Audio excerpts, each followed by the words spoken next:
to tonight's broadcast. As tonight, I'm Ben Silk. I'm here with, Kevin Dilek. and today we will be commentating the Pittsburgh Steelers as they take on the Cincinnati Bengals in Cincinnati on Thursday Night Football. We've got an exciting matchup for you, Kevin. What do you think's going to happen tonight? And you want to talk a little bit about this matchup? Well, I don't know what's going to happen tonight because usually divisional games in the AFC North are up for grabs for either team. And with the Bengals bringing in Joe Flacco, yes, he was already playing in the with the Browns, so he's been in this division, so he knows what these games are like. But what type of game are we going to get out of him? Is he going to play good? Is he going to play bad? Has he learned the offense enough to give him a shot, to maybe give him a fighting chance?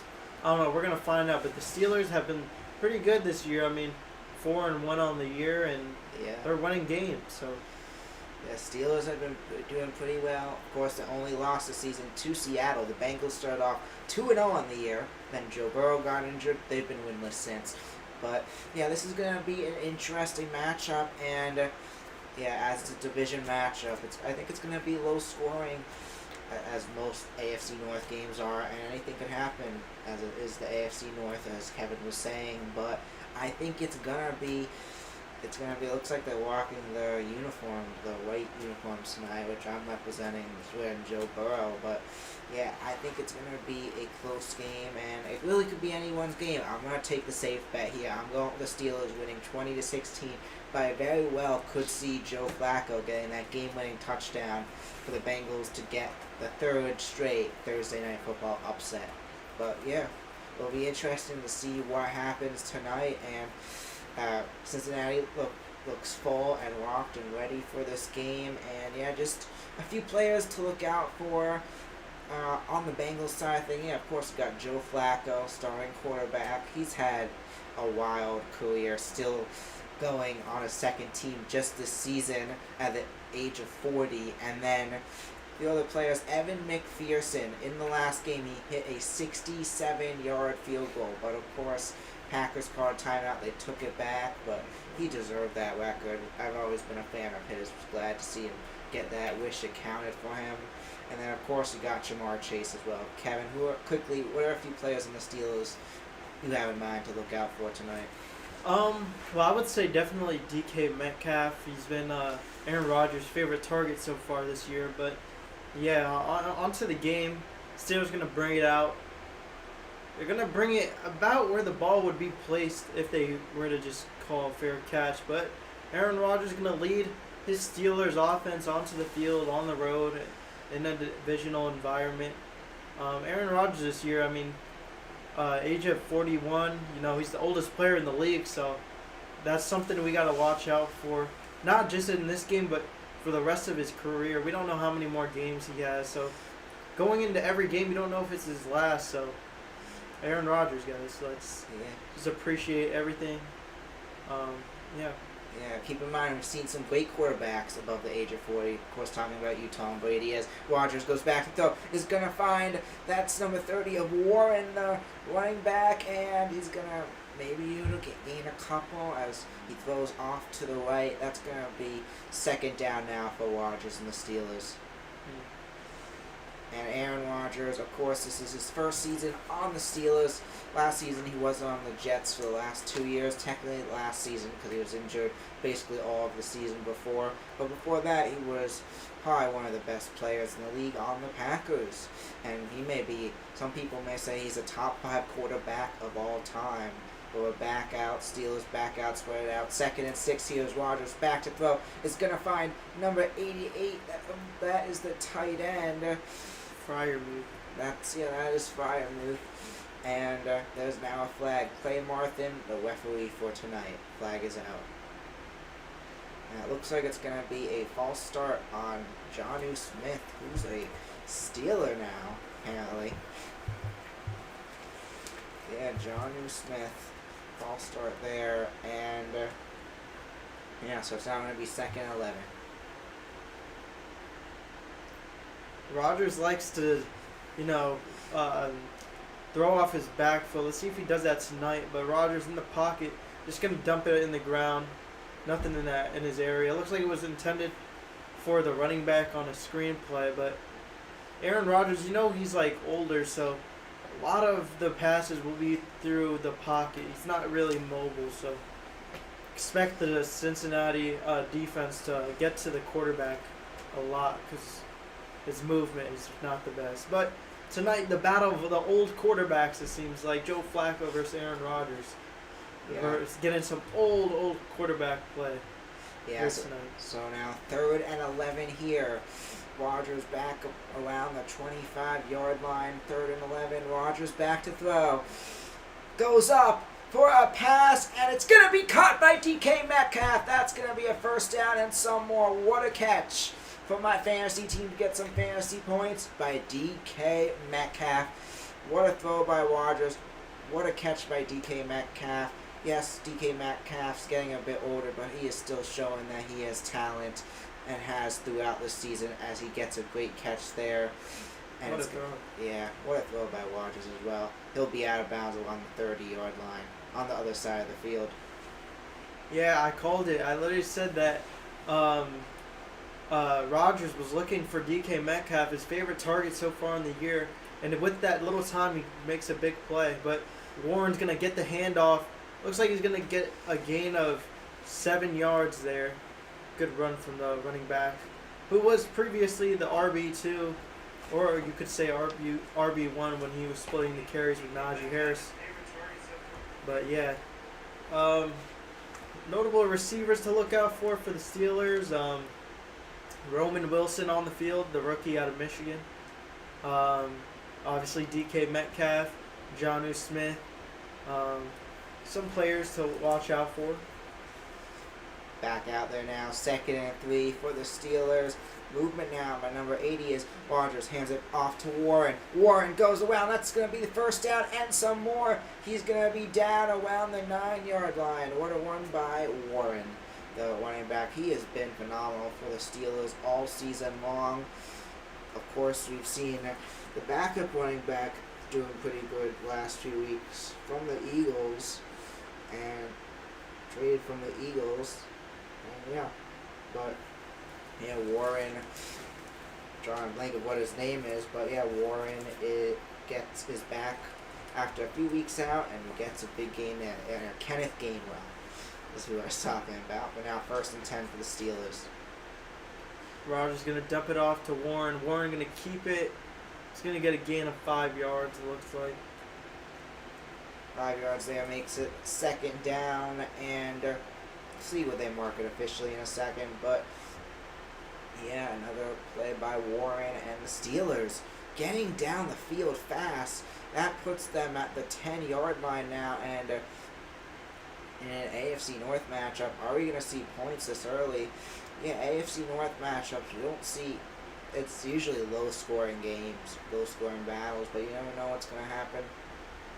Had a few high-scoring ones, including 2 Bengals-Ravens win last year. As Rodgers goes back to throw, goes up, and it's going to be thrown to number 83, and that's going to be caught and dropped in the end zone, making it 3rd and 6. Number 83 on the Steelers. That is Hayward there. Connor Hayward in the end zone. It's going to go right through his hands. Winds up being an incomplete pass, making it 3rd and 6. So now Steelers spread it out. We got Metcalf to the left as they're in formation. Running back moves out to the receiver spot. Rodgers with time. He's going to move to his left. Keeping his eyes downfield. Moving the pocket. Has so much time, and he finds number 81. Jonnu Smith with the touchdown. The former Patriot gets the touchdown, and the Steelers already on the board to make it 7-0 early. 6-0 early in this one. Of course, the extra point is pending. Wow, so much time for Aaron Rodgers. Almost nearly 10 seconds in the pocket. That's so much time to just get something off. There's only so much time or so much space a cornerback, those corners and safeties could block for, and that's just on the defensive line. You got to get to the quarterback. But Boswell kick Boswell's kick, as no surprise, is good. He's been phenomenal throughout his career, especially the last few seasons. As Boswell's kick is good. It is now a 7-0 game. Yeah, I know we're looking a little bit ahead, but if the Steelers win today, what do you think their odds are making the playoffs, and knowing how the division is shaping up? The Ravens banged up, the Browns are bad, and then kind of blanking out. Ravens, Browns, Bengals. Yeah. All those teams aren't really really good. So if the Steelers were to win tonight, do you think they have a really good chance of locking up a playoff spot? Yeah, I think it's gonna depend on a lot of things. Like, I'm pulling up their schedule right now, but yeah, they got a few hard opponents. The next 3 opponents are very losable games for them, and then they play some tough teams. So, but luckily for them, yeah, their division is a mess right now. I think it's gonna depend how soon is Lamar coming back. Are the Bengals going to be able to win some games before Joe Burrow comes back? Because at the end of the day, yes, they're starting off the season great, but they have some tough opponents, and usually when they play a good opponent, they lose. So I still see this as a 10-7 or 9-8 team, even if they win tonight. And I do feel, looking at their next 3 games, they play the Packers, that's a loss. Colts, that's a loss. Well, Packers they could beat, Colts they could beat, but that's most likely a loss. Chargers they could lose to as well. Then they play the Bills as well and the Lions. Those are some tough matchups. So, but I think luckily, because the Ravens are injured, the Bengals are injured, the Browns are injured, if they could get above 500, which they usually do, they should easily get the 4th seed and make the playoffs. But we'll see. It depends on a lot of things. If Lamar comes back and goes off, then they may not make the playoffs. But the Steelers team has been good, but I feel like they still have more to prove, especially how they've been playing the last few years, regardless of who the quarterback is. And yeah, we'll see what happens, but it's going to be interesting. Kevin, what about you? Do you think the Steelers win tonight, they can make the playoffs? I think if they win maybe 2 more games, they might just lock it up, because there's only so many wins you need when a division is really bad and banged up. True. I mean, I think if you can get a lead out early, it's gonna be the other teams are just gonna be playing catch up to you in the division. But yeah, the Bengals gonna elect to take it out of the end zone. They're gonna get it around the 27-yard line. And Joe Flacco, 2 weeks ago on the Browns, stays in the AFC North, going to a rival, the Bengals, and he's looking to get a win here tonight for his new team. So yeah, 7-0, and a quick score for the Steelers. And yeah, let's see what Joe Flacco has up his sleeve. Of course, starting off his career on the Bengals, first game in the Bengals with a loss, and who knows? He's already gotten 3 teams in the AFC North. Maybe the Steelers will be his next stop. As it's going to be a handoff, that is to number 30 of Chase Brown, and that will be, he'll get a couple as he's stuffed. That makes it a 2nd down for the Bengals.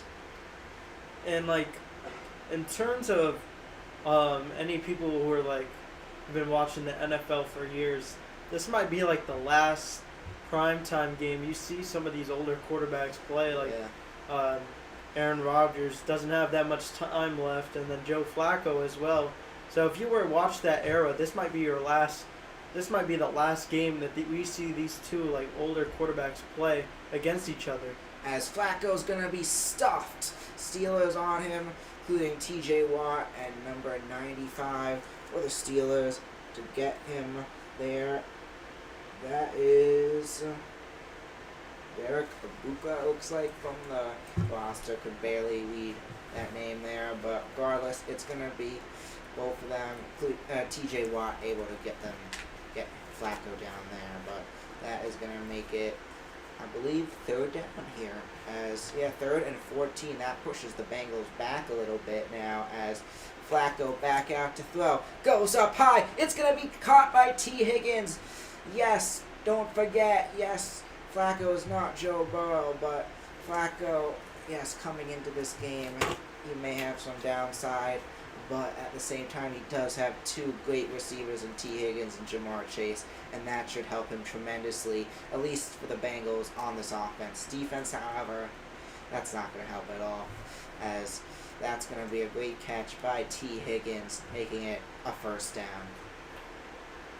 Yeah, Joe Flacco with receivers spread out, hands it off to the running back. That's Chase Brown. Chase Brown's going to get drilled into the ground by number 25 for the Pittsburgh Steelers.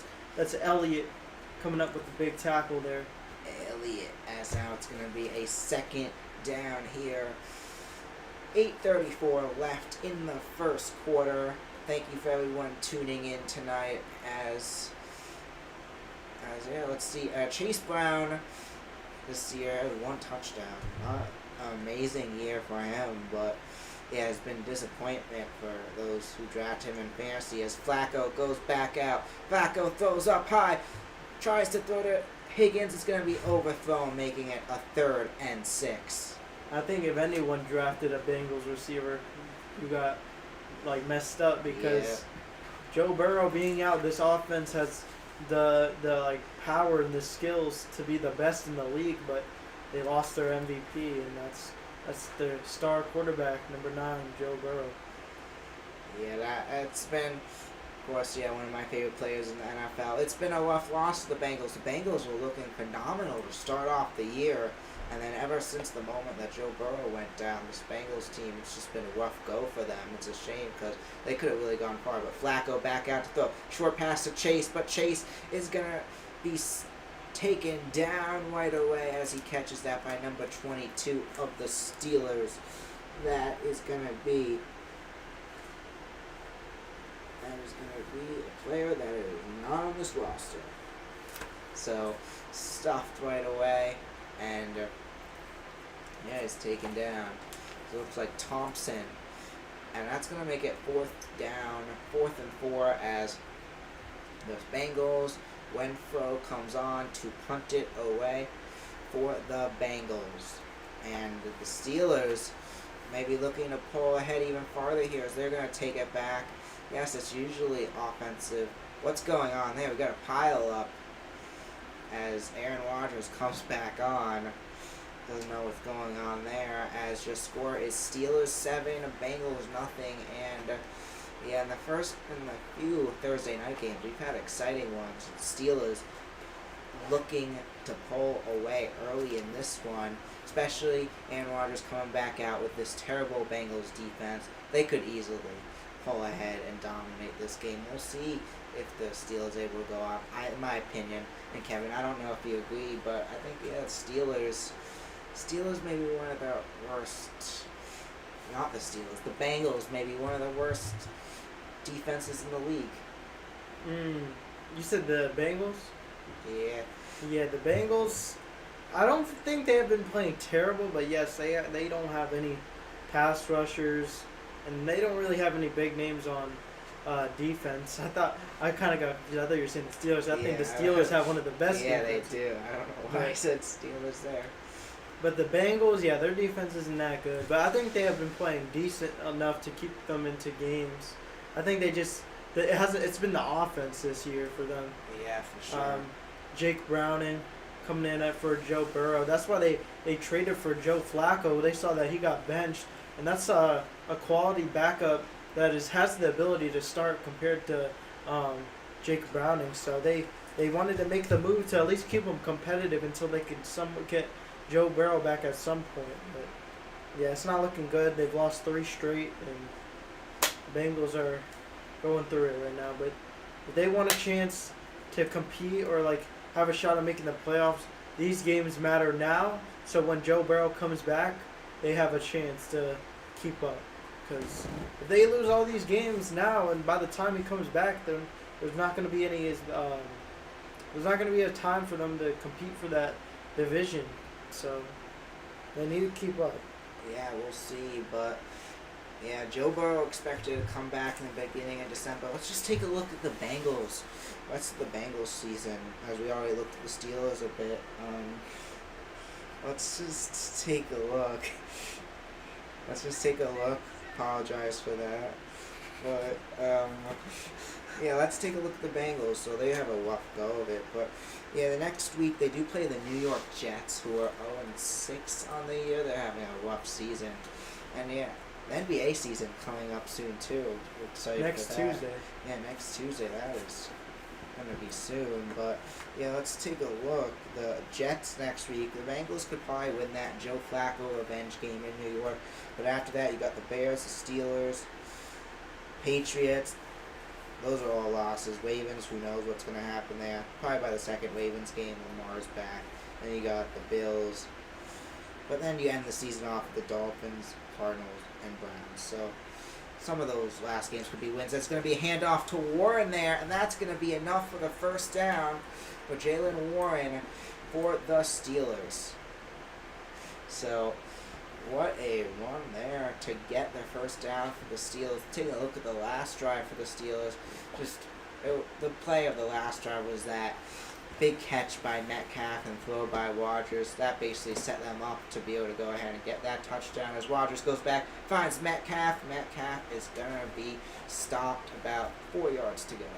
Yeah, just quick, easy slant route for DK Metcalf, who's usually just the go ball guy for most plays that he's in. Just trying to get him to go and be that physical receiver because he's a big guy. I think he's like 6'4", 200 and something pounds. DK Metcalf is huge and he's very physical. I think him and AJ Brown are probably the most physical receivers in the league. But besides that, good drive for the Steelers, and they're throwing the ball today. Yeah, that's good. They're able to throw the ball. They can put up some points today and give us an entertaining game. But Rodgers going to hand it off back to Warren, back to Rodgers. Rodgers looks for the screenplay and just no one open there. He's just going to throw it on the ground there, as that is going to stop the clock at 6:11, 3rd and 4 here, as the Steelers trying to get the first down, as probably CA1, you may very well CA1 to Warren here, but yeah, Arthur Smith there, the offensive coordinator for the Steelers, he's been pretty good for the Steelers the last few years, but yeah, Rodgers back out there, movement for Warren in the back. Warren still moving as we got 3 receivers out to the right. I think we got one on the close left as Rodgers goes back to throw as he goes up, and it's going to go right to Jonnu Smith as it's going to be overthrown, making that 4th and 4. Jonnu Smith, the throw to him was going to be incomplete. Of course, the former Patriot and Falcon and Dolphin, as that makes it 4th down, and the punting unit will probably come on right here. Yeah, intended for Jonnu Smith. It's just overthrown there, or maybe just a little bit. Yeah, I would say it's overthrown. But yeah, the Steelers going to intend to punt, and the Bengals have a shot to tie it up or put some points on the board without this getting out of hand. As it goes up, it's going to be a fair catch around the 16-yard line, and the Bengals and Joe Flacco will get another chance on offense. First drive, we start off the game, touchdown Steelers. Since then, it's been 2 drives which have ended in no score. Their score is still 7-0 Steelers. Yep, 7-0 Steelers, and with half the first quarter to go, I want to know if any of you are in the chat, who do you guys think is going to win this game? Drop your predictions in the chat, and maybe give who you think is going to be the most underrated player in this game. Who's a guy who's not going to show up on the stat sheet, but's going to play a big impact in this game? Yeah, and player I'm going to say, I'm thinking for, this is tough, but I think, Jonnu Smith. He's already gotten a few targets. I think that's going to continue. I think, Jonnu Smith, underrated player that's going to have a good night. What about you, Kevin? I would say Jalen Ramsey's going to have a good night. Yeah. I think he's going to lock up one side of the field. Maybe, it's going to be tough with you having to guard Jamar Chase or T. Higgins, but I think he'll do a good job at guarding either or. So I'm going to say Jalen Ramsey. Yeah, both players are going to have a good night. But while we have a second, let's take a look at the Steelers captains. So our Steelers captains are Cameron Hayward, Miles Kilgrew, Aaron Rodgers, and of course T.J. Watt. Good, solid four captains there. And then the Bengals, we got our captains. Of course, we got Trey Henderson, R.J. Hill, Logan Wilson, Ted Karras. We got Joe Burrow, Orlando Brown, and of course Jamar Chase. Yeah, those are our captains for both the teams taking on each other today. And yeah, captains, of course, a important role in sports as you're in charge of the locker room. You're the leaders of your teams. And fun fact is, one of the Somers captains back in the 2016 team, he used his leadership to help lead teams. He's now, because of his leadership, on the Denver Broncos, and I don't know if he's captain or not, but he has some type of leadership role as a player on the Denver Broncos, which is pretty cool. But yeah, we're back in the game. Yeah, Bengals offense back on the field after their defense gave them a good stop to give them a chance to get back in this game. But the tight end in motion, Flacco is going to give it off to Chase. Chase with a quick screen pass, easy catch for him. Just give him a chance to get any yards after catch there. But T.J. Watt not in on that play, so Joe Flacco knows he's going to have some time there, because when T.J. Watt's coming at you, you're not going to have time. Now it's going to be 2nd and 2 here with 5:34 left in this first quarter as Joe Flacco looking to get the first points on the board on this drive for the Bengals in this game. Of course, with Joe Burrow, this is probably one of, if not the best offense in the league, as Flacco goes back out to throw. It's going to be thrown to Chase, but Chase is not able to hold on. That's going to be Porter there to help stop the catch there, as now there is a flag out. And we'll wait to see what the call is here. Yeah, Joey Porter Jr. going to get caught with the pass interference there. The former Nittany Lion, 2nd round draft pick by the Steelers a few years ago. Yeah, that's going to make it a first down for the Bengals. I believe it's their first down of the game as well for the Bengals today, as now Flacco back out there. Chase out to the left. You got Higgins on the right as Flacco back in shotgun. Flacco back out to throw. Goes high. It's going to be thrown to Chase, and it's going to be overthrown. Not able to hold on to that, as it's going to be incomplete. Not really overthrown there. Too high. So, yeah, too high, as it's going to be 2nd and 10. Yeah, back passes intended for Jamar Chase. This one, just a little bit above Chase. It's a catchable ball, but you obviously wanted to put it on the money. And that's nearly picked by Elliott, number 23. It's now going to be 2nd and 10 here for the Bengals. Movement for 89. It's going to be a handoff to, that's 34 Q-Line. And former Chief. Yeah, 3rd down here. Former Chief, I believe. He was in the Browns as well at one point. But yeah, 3rd down now for the Steelers, as for the Bengals, as they are trying to get another first down here. So 3rd and 5 here, as Bengals line on back up. We got 2 receivers out to the left, as now movement in for number 80. Goes back out to throw. Flacco is going to find 86, who gets it for the first down. The catch, number 86, that is going to be... Fant. That's Noah Fant, the former Seahawk, with the catch. Yeah, Noah Fant, of course, coming to the Bengals this season.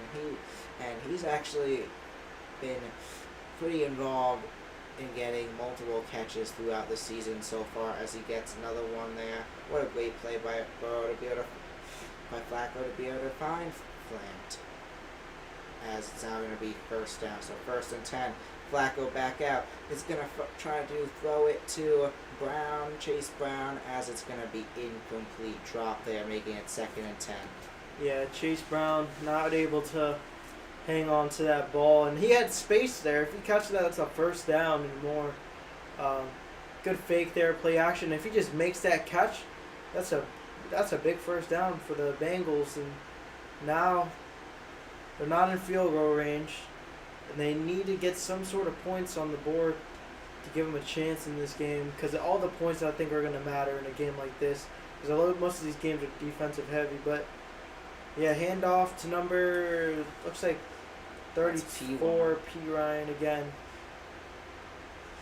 And that's going to make it a third down here with 3:38 left in the first quarter as Bengals get moving more and more down the field here. And a cool fact is, the Bengals, this is their second quarter. They've had 3 quarterbacks who started this season. This is the second quarterback that's first name is Joe. So, yeah, 3rd and 6 here as Bengals line back up. Move it now for Ochevich as still out there, 3rd and 6. Flacco, Steelers, that's an easy jump for the Steelers there, as that's going to be a flag, and I believe that gives the Steelers the first down, or if not, very close to it. But what is that? That's going to be on the Bengals, so that's going to move them back. Demarius Mims, the former Georgia Bulldog, Yeah, with the false start. Looked like it was maybe on the Steelers, but yeah, the Steelers jumped right there. It looked like it was the Steelers they started moving, but yeah, Bengals. Mims moved first as now Flacco back out to throw. Short pass is going to find number 80 who catches and loses it. that's Yoshi Vosh. Yeah, Yoshi Vosh. Not able to hold on. He has been a great number 3 receiver for the Bengals these last couple of years and unable to hold on to it there. Yeah. Good breakup by number 24, Joey Porter Jr. And that's another loss of the down because not loss down, like lost possession because the running back Chase Brown in the first play of that drive, he drops a pass that could have been a first down and more, and now they don't get any points in return. But the return man just got hit. That's gonna be a flag against the Bengals. It's gonna move them a lot closer. It'll be a 15-yard penalty. Looks like it's gonna be on Jules, number 27. So out comes the Steelers. Are gonna come on out again, and we'll wait to see what this flag is. But yeah, Williams able to get the catch, and we'll see what the result is of this play. But we head to a commercial break, and let's take a little bit now. Let's predict the rest of the schedules for these teams, and as Steelers come out, let's pull up the team that's about to come out, the Steelers schedule. So let's take a look. So the Steelers, they've got an interesting schedule, of course, coming into this game at 4-1, and they're coming off a win against the Browns, and they take on the Packers next week, then they take on the Colts and the Chargers, then they take on the Bengals again in Week 11, got the Bears in Week 12, they got the Bills in Week 13, Ravens in Week 14, Dolphins in Week 15, the Lions in Week 16, followed by the Browns, and then the Ravens to end the season. But Kevin, looking at the schedule, what are some wins that you think the Steelers could easily get, and what are some losses you think the Steelers could get in their schedule? I think the Steelers, if you're picking a record prediction, I think they're definitely going to be over 500, but you really don't know who they're going to win against and who they're going to lose against. So next week, at home, in prime time, I believe that's Sunday Night Football, I think. Yeah, it's Sunday Night Football against the Packers. Yeah, Sunday night against the Packers. And I gotta mention, actually, they could win this game because this is Aaron Rodgers' revenge game. as he's going to take on his former team in the Packers. Yeah, at home. So they have the advantage, but the guy he mentored, yeah. Jordan Love, man, what a player he's become for sitting behind him for almost like 3 years. He had to wait his turn, and now he leads the Packers, has a playoff win on his resume, but he's going against the guy who he sat behind, and maybe Rodgers knows something about Jordan Love. Always being always below him in a way because he was always the starter, but man, what a revenge game maybe for Jordan Love. Maybe he has some regret, or not regret, but he has a certain feeling of just sitting behind. But I'm sure that was well weighted because he's become a great player. Yeah, knowing Rodgers, he probably didn't teach Love everything. So yeah, Rodgers coming in this game. Of course, he knows this Packers defense well. I think that's going to be an advantage. But then this Packers defense knows Rodgers well. It's going to be Rodgers throws. He's going to find number 10. That's Wilson. Roman Wilson right there with the catch. And yeah, that's not enough for a first down. But yeah, Rodgers, he's going to be hungry. He's going to be hungry coming into this game, to the game against the Packers. He'll want that. And I feel like it's going to be a tough game that comes down right to the end. It could be either or team winning. I'm excited to watch that as Rodgers goes back. It's going to throw it up high. It's going to be caught by Jonnu Smith. Was he able to stay in bounds? Yes, as that is going to be a first down for the Steelers. Yeah, I mean, this is just too much time for Aaron Rodgers.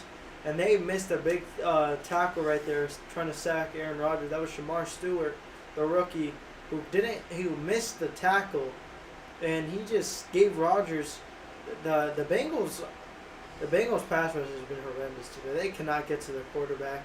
Rodgers has had so much time, and we saw that with the touchdown. He just has too much time to throw the ball, so they're going to keep it through the air.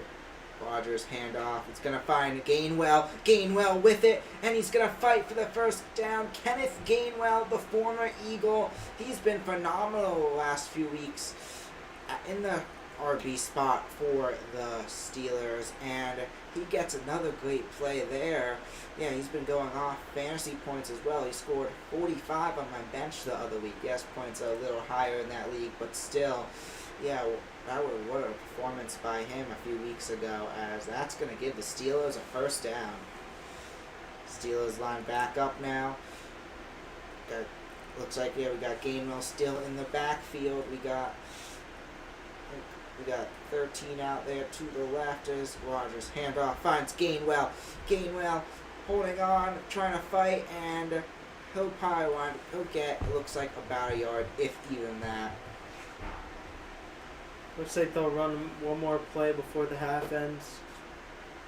As we're now down to 34 seconds left in the first quarter, ticking down as it's going to be second down here on Thursday Night Football, 2nd and 10. We got Darnell Washington. This is his third season on the Steelers, of course, from Georgia. He is age 24, and his height he's 6'7". So, no joke. It says it on the thing. 6'7", 300 pounds. Former Georgia Bulldog, but handoff to Warren, and Warren's going to make a man miss, and he's going to pick up a gain of 6 yards, and that's going to be it for the first quarter. 7-0 Bengals. 7-0 Steelers, excuse me. Bengals have been shut out so far. And yeah, that is going to take us to the end of the first quarter. What a first quarter it has been. We started off with that Steelers touchdown, and since then the defense has been strong, but the Steelers are moving fast down the field here. And yeah, Kevin, do you think they're going to make it all the way to get a touchdown, or do you think it's going to end in a field goal here? If I had to predict, I think it would end in a field goal. Yeah. I think Aaron Rodgers has had a lot of time today to throw the ball, so if they keep it through the air, I think they'll put up some points, but it looks like they also want to run the ball like they always do, and that's where we don't see as many points. But I think they have found a way today to succeed. Yeah, that's for sure. As now we're in the second quarter, and yeah, let's predict based on the game so far. What do you think is going to happen tonight, Kevin? I think, my prediction was the Steelers to win this game. But I also thought maybe the Bengals could upset because I think with Joe Flacco, they have a better chance in games with someone who is a quality starter compared to Jake Browning a few weeks ago. So with him being in the game, he's been starting so many games lately. He definitely gives them a chance to win, and they're at home. I like the Bengals at home. I think they have a good fan base that rallies behind them, and it just sucks that Joe Burrow's out because I think the Bengals had a great season if they had Joe Burrow. Yeah, it's a shame. Like, I really could have seen this Bengals team getting like 12 to 13 wins this season, especially with everything that's now happening in the North. And like if with Lamar injured, I think this team could have really gone far this year. But fortunately, it didn't work out with Joe Burrow, and of course the defense being terrible does not help. But yeah, it's the Bengals got to figure stuff out.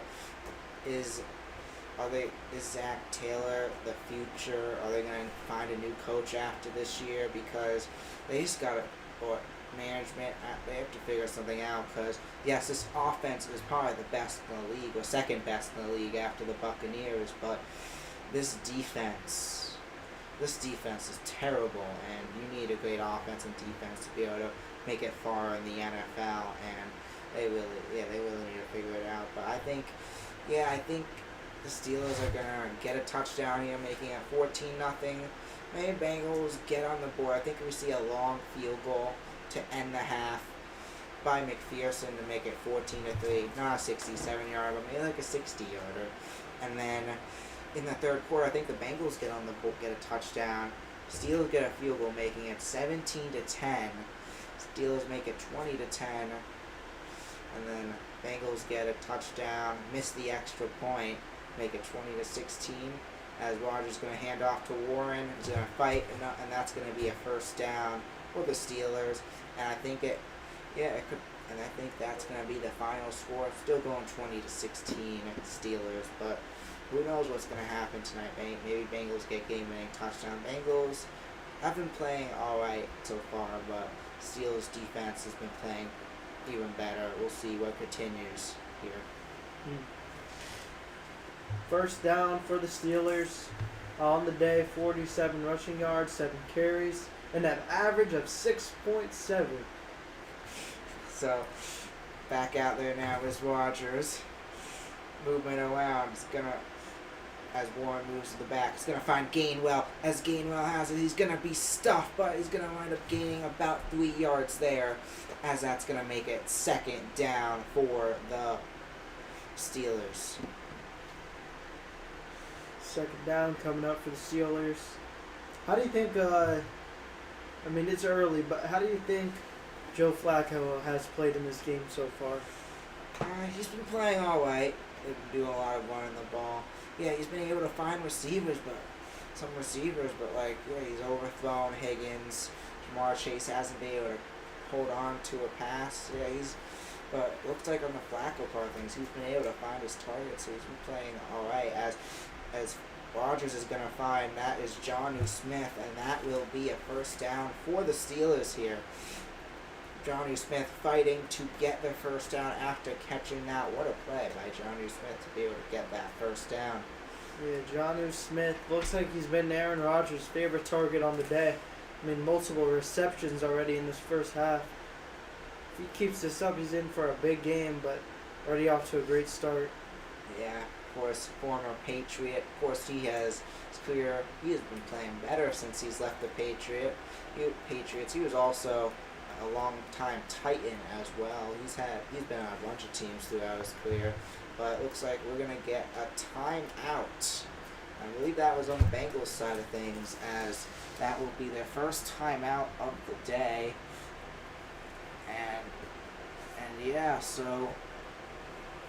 Bengals call timeout. They gotta figure out how to stop this Steelers offense here. Figure out something on defense. So Rodgers back out there as they're gonna line on back up. It's 1st and 10 now for the Steelers. We got Warren in the backfield as back out. player to look out for on the Steelers on the wide receiver thing. He's been phenomenal. Calvin Austin has been great for the Steelers this year. It's going to be thrown to number 13, caught as that's going to be a game. It's going to be a yard short for the first down, caught by Miller, and that's going to be 2nd and 1. Yeah, Miller coming up with the catch there. Another screen pass. Looks like the Steelers love their screen passes. Rodgers, great communication at the line. They get this ball off, and it's just quick throw out to the side, and then easy 9 yards right there. 2nd and 1 coming out for Rodgers and the Steelers. Movement now. Warren in as the RB as clock is ticking down to start the play. Rodgers back out there. Rodgers hands off to Warren once again as Warren's still not down. Gets the first down. Still going to the 10, to the 5. Touchdown Steelers. However, the flag is out, and we'll wait to see who this is on. If this stands, great. Oh, it is on the Steelers. It's coming back. It's coming back. Holding. That's going to be on Flazier and number 54, and they had that, but unfortunately, touchdown not going to be on this play, but they are still marching close to the end zone there. And it looks like Frazier just pulls the jersey, and he was long gone before that. It's just unnecessary holding right there. Yeah, you got Warren, but yeah, what a great play by Warren. Be able to get more and more yardage to get down and in for the touchdown. Now, let's see what the Steelers have planned here as Rodgers back out to throw. Taking his time. As Rodgers can't find someone open, he's going to take it with his legs. Scrambling, and he's going to slide to make it a 3rd and about 2. Close to the first down there. What a play by Rodgers. Couldn't find a receiver. Decides to use his legs to get some yards there. Makes the best of the play. What great decision making by Aaron Rodgers there. Yeah, like I said, when Aaron Rodgers has this much time and you're allowing Aaron Rodgers to run with the ball, that just shows how terrible your pass rush might be if you cannot get to Aaron Rodgers and he's starting to run with the ball. So the Bengals need to have an answer to this timing that he has. Maybe sending another man, just getting some pressure because there's too much time. Rodgers, with pressure, moves out to his left, looks downfield, and he finds his receiver. Gets Kenneth Gainwell as it's going to be caught, but he does not get the first down. It's going to be a 4th down, folks. What do they do here? Are they going to try to sneak it? Are they going to do a tush push? Or are they going to bring the kicker and Boswell onto the field? Yeah. Mike Tomlin has a decision to make, and I think he's keeping his offense out there. The offense has been playing pretty good today. On the road, though, so if they don't get this, definitely still in it. But they're taking a tush push, and that's going to be good. Rodgers not even in there. The flag's out. Might have been a false start. This might be coming back 5 yards. Looked like they had Gainwell in there on the tush push. A false start on the offense.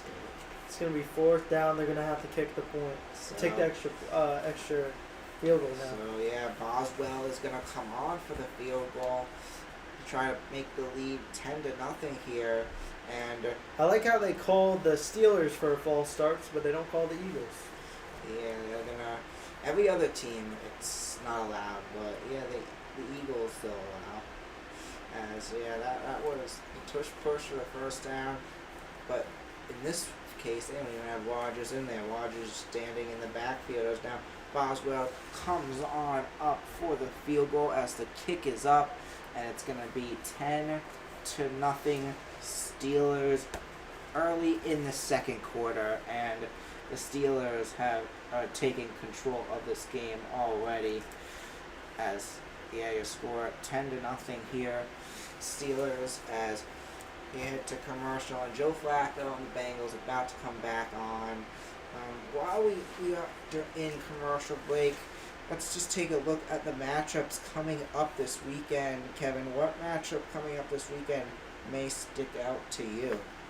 The matchups that stick out to me, well, I would say the Cowboys-Commanders game. This division rivalry at the 425 slate on Fox, so I think that would be a good one. Yeah, for sure. Another one is the Colts Chargers, 5-1 Colts out on the road against the 4-2 Chargers. I think that would be a good one. Daniel Jones has been playing incredible alongside Jonathan Taylor, and then you have Justin Herbert taking his offense out there and trying to. I think that's going to be fireworks, points galore in that game.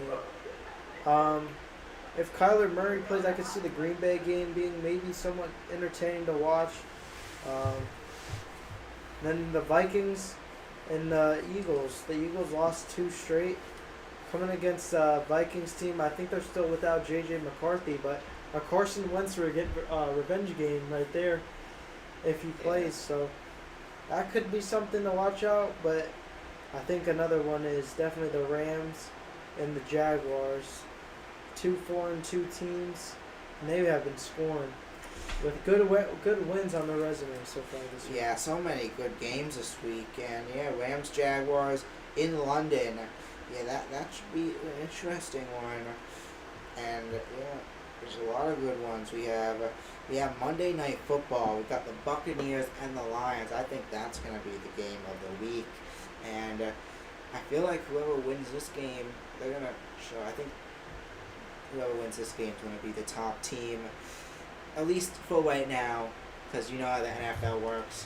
You become the top team in the NFC, and then you lose to like the Dolphins. You want to see a video? Yeah, but we'll be back in just one moment.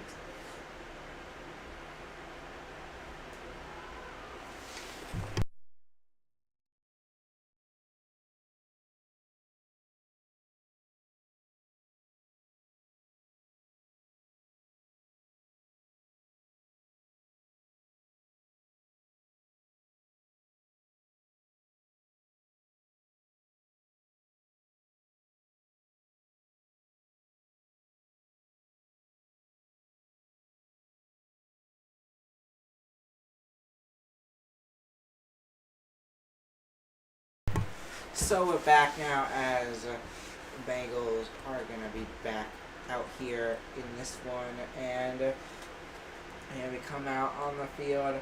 Is this a must-score drive for the Bengals? I don't think it's a must-score drive, but they definitely need something going here. Yeah, so now movement in the back as Flacco goes back. Is going to hand it off to Brown. Brown has the opening, fights for the first down, and some more. Finally pushed out of bounds past the 50-yard line. What a run by Chase Brown. Yeah, the offensive line is just going to create a hole for him to run through, and he just finds it. Boom, just hits that hole, makes his way out to the sideline, and stays in bounds, tiptoeing through the almost through the bound like the white boundaries right there, and he just stays in for some more additional yards. Great run right there for Chase Brown. Great job by him there. Yeah, he was able to find the opening and worked out great for him there. It's now 1st and 10 for the Bengals. Now fast moving for the Bengals, already on the other side of the field. Timeout. It's gonna be we'll wait to see. Yeah, it's gonna be the second timeout by the Bengals here as let's take away the second timeout on the scoreboard here. So we now got timeouts here on the scoreboard for this game, and Joe Flacco, the first quarterback to be traded mid-season to a division opponent. That is crazy, and only one team left, Steelers, that he hasn't played on the North. Who knows? Maybe he'll be on the Steelers next year. I honestly wouldn't be surprised if Rodgers retires. Flacco could be staying for a while. I saw something where Flacco was saying he doesn't plan to retire anytime soon, as he does feel like he has it still in him. As Flacco goes back out, goes up, is going to go out to Chase Brown there, and Brown is going to be stuffed by number 21. That's Clark right there coming up with the big hit. That's a loss of yards right there with that tackle. Just comes in, headhunts, and boom, just makes that great tackle. Wraps him up. That's the type of hit you get from the Steelers defense. They play tough and they show it out there. That's what Mike Tomlin likes. He likes to draft players who are going to bring that Pittsburgh defense to a new level, and that's what you see right there. But after a big run, now we have 2nd and 16. Joe Flacco going to drop back with time, finds Yoshivash for a good gain, maybe of 10, like 6 there, to gain back some of those yards to make it somewhat manageable here, and to get into McPherson's range right here. Yeah, that makes it a 3rd down still as, Joe Flacco, 6'10" and 36 yards so far. Those are his stats for this game as back out there now is Flacco. 3rd and 10 here. The receiver able to get 6 there as Flacco back out to throw. Goes up, and it's going to find that is Jamar Chase. As it's going to be caught for the 1st down. What a throw. What a catch by Jamar Chase. And yes, it doesn't really matter what quarterback you have. This offense, you got 2 great wide receivers. You should be able to succeed no matter who you have as quarterback, except of course if you have Jake Browning. But yeah, Joe Flacco playing pretty well here, and it's now going to be a 1st down for the Bengals. Yeah, I mean, I'm sure Joe Flacco is stoked to be on this Bengals offense, but he's going to throw a screen pass, and it's going to be caught by Chase, juggling the catch. Just a screen pass. You see both these teams love their screen passes. Just a simple pass, and Chase has a little bit of issues with it. Juggles the catch, and then finally concentrates and gets it. And he but spins a defender, and he gets some more yards. What a play right there. To not give up on the play. And makes more out of it. That's a great play. Oh my gosh. So now it's going to be 2nd and 3 here for the Bengals as they are driving down. They're now close to the 20-yard line as we would now Flacco back out, and it looks like it's going to be an offside on the Steelers, though it may have been the Bengals. Looked like the Steelers were the team to jump there as that is going to be on the Bengals again. And we'll see. It's going to be on Yoshivash as now that will move them back a few yards there as that will make it a little more difficult for the Bengals with 2nd and 8. Yeah, but before we saw that catch, I was saying that Joe Flacco has to be. It's just so much enjoyable. Like the game has to be so much enjoyable when you have these weapons surrounding you. Going from the Browns offense to the Bengals offense, it's got to be just exciting for him. But 2nd and 8 coming up. It's going to be a handoff to Chase Brown. That's Pirine. Pirine with the carry, and he's going to get the 1st down on 2nd and 6. Bengals 1st down. So Pirine able to. So it's going to be handoff to Pirine, and Pirine able to find the opening to get that 1st down. And this Bengals team looking not too shabby here as they are moving down. It's going to be 1st and 10 now for the Bengals squad as back out. Movement for 86 as Bengals back out. But Flacco back out to throw. His pass is going to be blocked there, but it's going to go up in the air, and I think the receiver wound up with it. That ball was tipped up in the air, and T. Higgins finds his way back to the ball. But I believe T. Higgins caught that, but they're saying that the Steelers might have picked it, but it looks like T. Higgins caught that. And what is the replay? Yeah, it looked like T. Higgins did get it, but yeah, it's going to be called. It's going to be 2nd down, and yeah, we got. Did he catch that? Yes, he did. Yeah, he caught that. What a catch by T. Higgins as well to be able to hold on to that. It's a great catch. Not giving up on the play. He finds his way back to the ball when that ball is up in the air and it's in a vulnerable position. But great play by T. Higgins. But the tight end in motion. Flacco hands it off to Chase Brown. Brown's going to pick up the 1st down, and the Bengals are in the red zone. This is a place you definitely want to be with this offense. So many players to go to in this area. And you don't have that much space to get yards to go to get a touchdown here. So Bengals in a good spot to put up some points here and make this a one possession game if they are able to score here. Watch out for Noah Fant, the tight end. You know Joe Flacco loves his tight ends here in the red zone. Well, let's see what he ends up doing. Joe Flacco with a running back by his side. It's going to be a fake, and it's going to be caught by Jamar Chase. What a catch for him. Did he hold on, though? I think he did. Looks like he caught it. And kind of dropped it early, but it's gonna be a touchdown for the Bengals as they get their first points on the board in this game, and now it's gonna be a 10-6 game. Yeah. Did he ever have control of that ball though? Yeah, he may have not. As I was saying, he did. It looked like he caught it, but it was very quick, and I don't know if he ever had control there. This might be coming back. No, yeah, it does not. Yeah, it looks like he may have had a little control, but no, he was not able to hold on. And let's see what the refs are gonna decide here. But this could go either way here. I don't think it's gonna stand. Yeah, it does not look like he got it. And this is a big call. Take it off the board. Yeah, Wow, yeah. So they're gonna take it off and.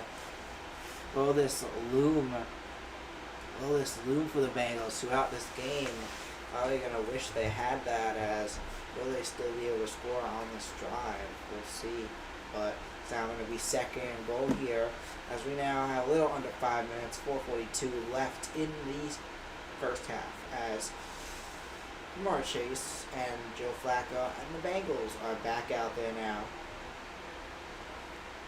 Running back up as they are taking their time here, getting formation. We got Drew Sample out there as well for Bengals out on offense. As look out for Yoshi Bosch. Flacco goes back up, finds Chase. What a catch! Touchdown! Bengals, a flag is out. That's going to be pass interference on the defense.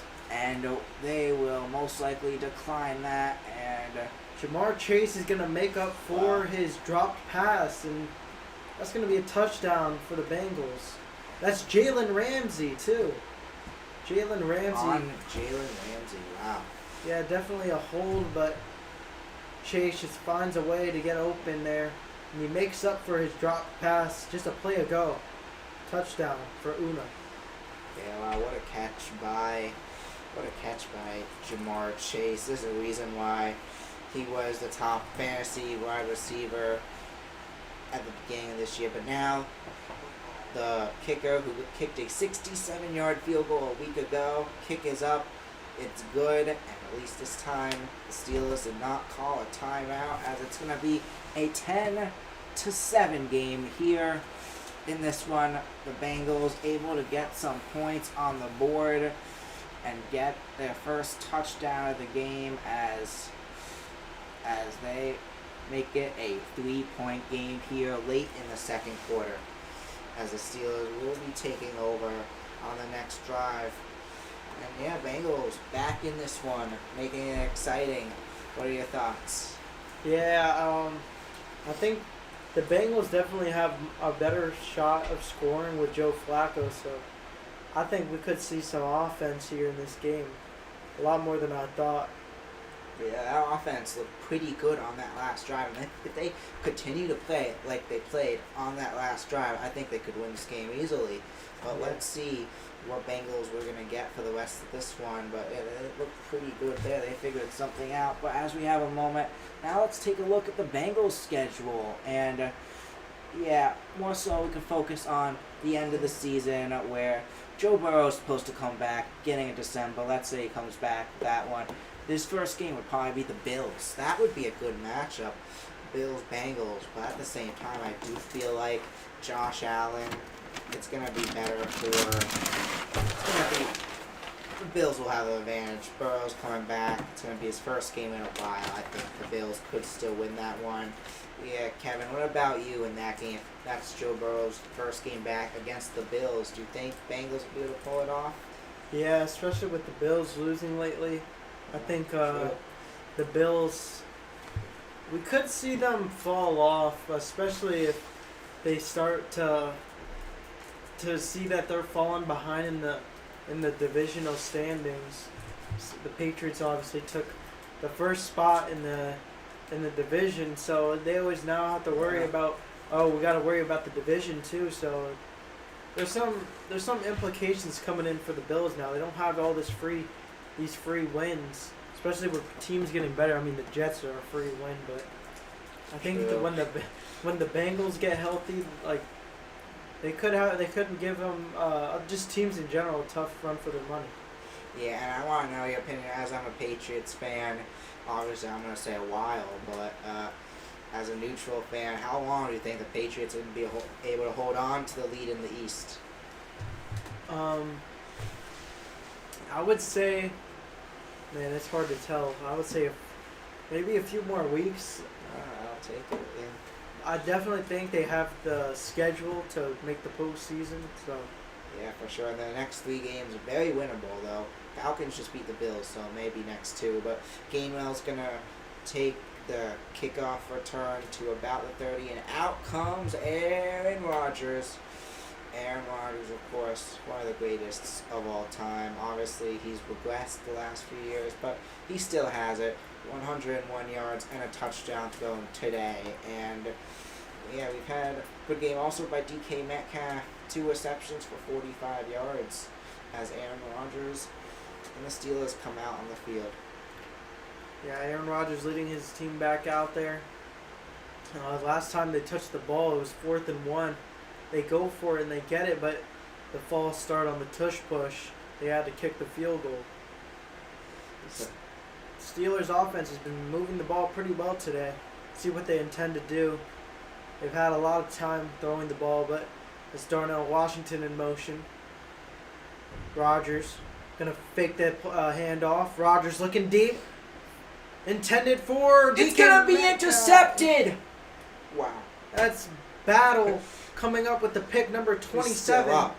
He's still going to the 50, and he's going to be down at the 45-yard line. Wow, what an interception, what a return. This may be a momentum shifter, and the Bengals are back in this game, and they may have taken control of this game.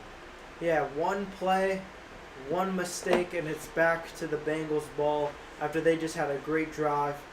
And yeah, it looked like he wanted DK Metcalf, but that safety just makes a great play on the ball just to get back in that play. See how quick he was able to move. That ball was in the air for too long. Yeah, And that's Battle who's going to come up with the interception. yeah, as a commentator, it was hard for me to hold in the excitement there, but yeah, what a play. I couldn't do it. What a play by him. Just being able to get it in the Bengals. Wow, this is a game changer for the Bengals and the Steelers tonight. If they're able to score here, get a touchdown here, this is the Bengals game to lose now. Wow. Yeah, one What's play this? can make the change. And we What just is saw the Steelers back to back now. Bad place for them. The false start, losing out on that first down in the red zone, and then one play, and after a long drive by the Bengals, they could take up the rest of the clock here and score and take the lead into the half. And the Steelers offense wouldn't be touching the ball. That's good to keep them cold and your offense hot. So Battle, just great play on the ball. And yeah, DK Metcalf, that ball was just read really well by the defense. And it was up in the air for a while. so far this season? Coming into this game, Aaron Rodgers, 10 passing touchdowns and 3 interceptions with 1,021 passing yards. Another interception there. So yeah, he's had a pretty good stats on the season so far, averaging around 35 touchdowns. It's going to be handoff finds Brown 30. It's Chase gonna be Brown Chase stays Brown. up. It's going to be a big run, and he's going to get past the 50-yard line to the 40. What a run by Chase Brown. Wow, yeah, what a play. Fighting for it, and he is able to get that first down. Wow, the Bengals, they're on fire right now as, yeah, Chase Brown able to get around multiple Steelers defenders. What a play. And able to still stay in bounds, not get down, go around Slay. Now 3 players on him, finally able to stop him there. What a play. This is the Chase Brown that we were expecting to see this season, as now that makes it a 1st and 10 for the Bengals. Yeah, now this offense is cooking up. Joe Flacco drops back, intended for Chase, and there's going to be a pass interference on Jalen Ramsey again. Looks like Jalen Ramsey, the player I had who was most underrated for this game, is getting pretty burnt up by Jamar Chase, who's had a great start to this game. Yeah, and another break for the Bengals here with the penalty, and yeah, the first pass in a while not to go the Bengals' way. It's going to wind up going their way as they get the penalty there, but Bengals now fast moving down the field. They're moving fast here as Joe Flacco playing phenomenal. He's figuring it out as the Bengals quarterback tonight. He's looking pretty good here right now as it is going to be 1st and 10 for the Bengals here at the 40. Flacco hands it off to P. Ryan. P. Ryan's going to get a gain of about 7 there. Great run by P. Ryan. Now this Bengals offense, man, back-to-back drives. They've caught some momentum here, getting the offense scoring. Defense comes up with the pick. The team in general, these last few plays, are making game-winning plays right here. And then they get the ball back to start the second half. So if they can put some points up here, take the lead, and then get the ball back, they're in great shape to win this game. But Flacco's going to drop back. Looks for T. Higgins. T. Higgins catches it, and he's going to make it all the way to the end zone. Touchdown, Bengals. What a play. These Bengals are on fire. Flacco able to find T. Higgins. And with that, the Bengals are going to take the lead. Wow. Yeah, T. Higgins with the simple slant route. Joe Flacco's going to find him in space, and T. Higgins is just too quick for those defenders. And you could see how fast he was able to outrun those guys after that missed tackle. And it was just 6 from there, man. Touchdown, Bengals. These last few plays, this Bengals team looks incredible. Joe Flacco definitely gives them a chance to win some games now. As McPherson's kick is up, and it goes right through the middle. As it's going to be a 14-10 game now. Bengals, 2 straight touchdowns here, with an interception in between. Joe Flacco on fire right now. The 2023 Comeback Player of the Year is showing up here for the Bengals, trying to win the show why he deserves to win that award again. But yeah, Joe Flacco. You think 2 years ago the fact that he had a reinsurance and great comeback in his career was amazing. He's now doing it again here in the Bengals. Just who thought at this point of his career, Joe Flacco still playing the great football that he is playing. Yeah. And just like that one bad play for the Steelers offense, the Bengals take advantage and they go and score back-to-back touchdowns. And this team had gotten hot in this second quarter, the interception, the 2 touchdowns after a lackluster first quarter. They come out in this second half and they're playing great football here. Yeah, for sure. And let's see, curious going into this second half, and maybe even with a few minutes left in this first half, if the Bengals can be able to hold on to this momentum. But they're doing pretty good right now. And the last 2 games we've had some upsets on Thursday night. And Bengals are trying to do that again. Are we going to be 3 for 3 here in this one? But, well, in a moment, we could look ahead to the next Thursday night game. And not sure if we're going to do that yet, as we may also may do the Knicks-Celtics game. But next Thursday, we do have a good one. We have Vikings-Chargers. And, Kevin, what are your thoughts on that game? Yeah, seems like Thursday nights are just filled with upsets. I could see the Vikings winning that. Yeah. The Chargers haven't been playing that good lately, but as of right now, I would take the Chargers to win that. But I could definitely see the Vikings winning that as well. Yeah, exactly what he said. But I think Chargers. But we have two great offenses here. I could see both teams going off as well. But at the end of the day, the Chargers do have a better defense. I think the Chargers. But following week we have Ravens Dolphins. That's gonna stink. But yeah, looking at these Thursday night matchup, we got Patriots Jets on November 13th. Another one to look forward for, and then got Bills Texans on November 20th. We got some Thursday matchups. Of course, we got the Thanksgiving games: Chiefs Cowboys, Packers Lions, Bengals Ravens. Bengals Ravens on Thanksgiving. That was supposed to be a great game. I don't think that's going to turn out to be. And then we got Cowboys Lions on December 4th. Some great games. Of course, the famous Cowboys Lions game a few years ago where the Cowboys beat them by 21-20. And then the last year's Lions Cowboys game where the Lions blew them out as Steelers and Gainwell are going to take it back after the kickoff. Gainwell, once again, will be down around 30. As Rodgers comes on out for the Pittsburgh Steelers here. Aaron Rodgers, 101 yards. He's thrown one touchdown and one interception. 10 for 50 in completion percentage there. As Flacco's had a pretty good night. 102 yards, one-upping Rodgers by 1 yard. 2 touchdowns, 11 for 16. Also one-upping Rodgers on the completion. An attempt thing. Few one-ups here by Flacco and the Bengals here, as it's now going to be 1st and 10 for the Steelers. Yep. And Aaron Rodgers, after throwing a pick on the last drive, they're going to keep it on the ground, handoff to Warren for 2 yards there, and the ball is out! Oh my gosh, battle again. Is the ball out there? Wow. That's going to be Bengals ball. We'll see what the call is here. It's not saying flag, but the ref is saying something here. The ref didn't say anything. He didn't say anything yet. But that ball looked like it might have came out. He's down. He was down. Oh I was going to say, that would have been back-to-back first plays where they turned it over. And that was the same player, Battle, who got the interception on the last drive. Let's try to get a first name for you, but that's going to make it 2nd and 7. Rodgers drops back.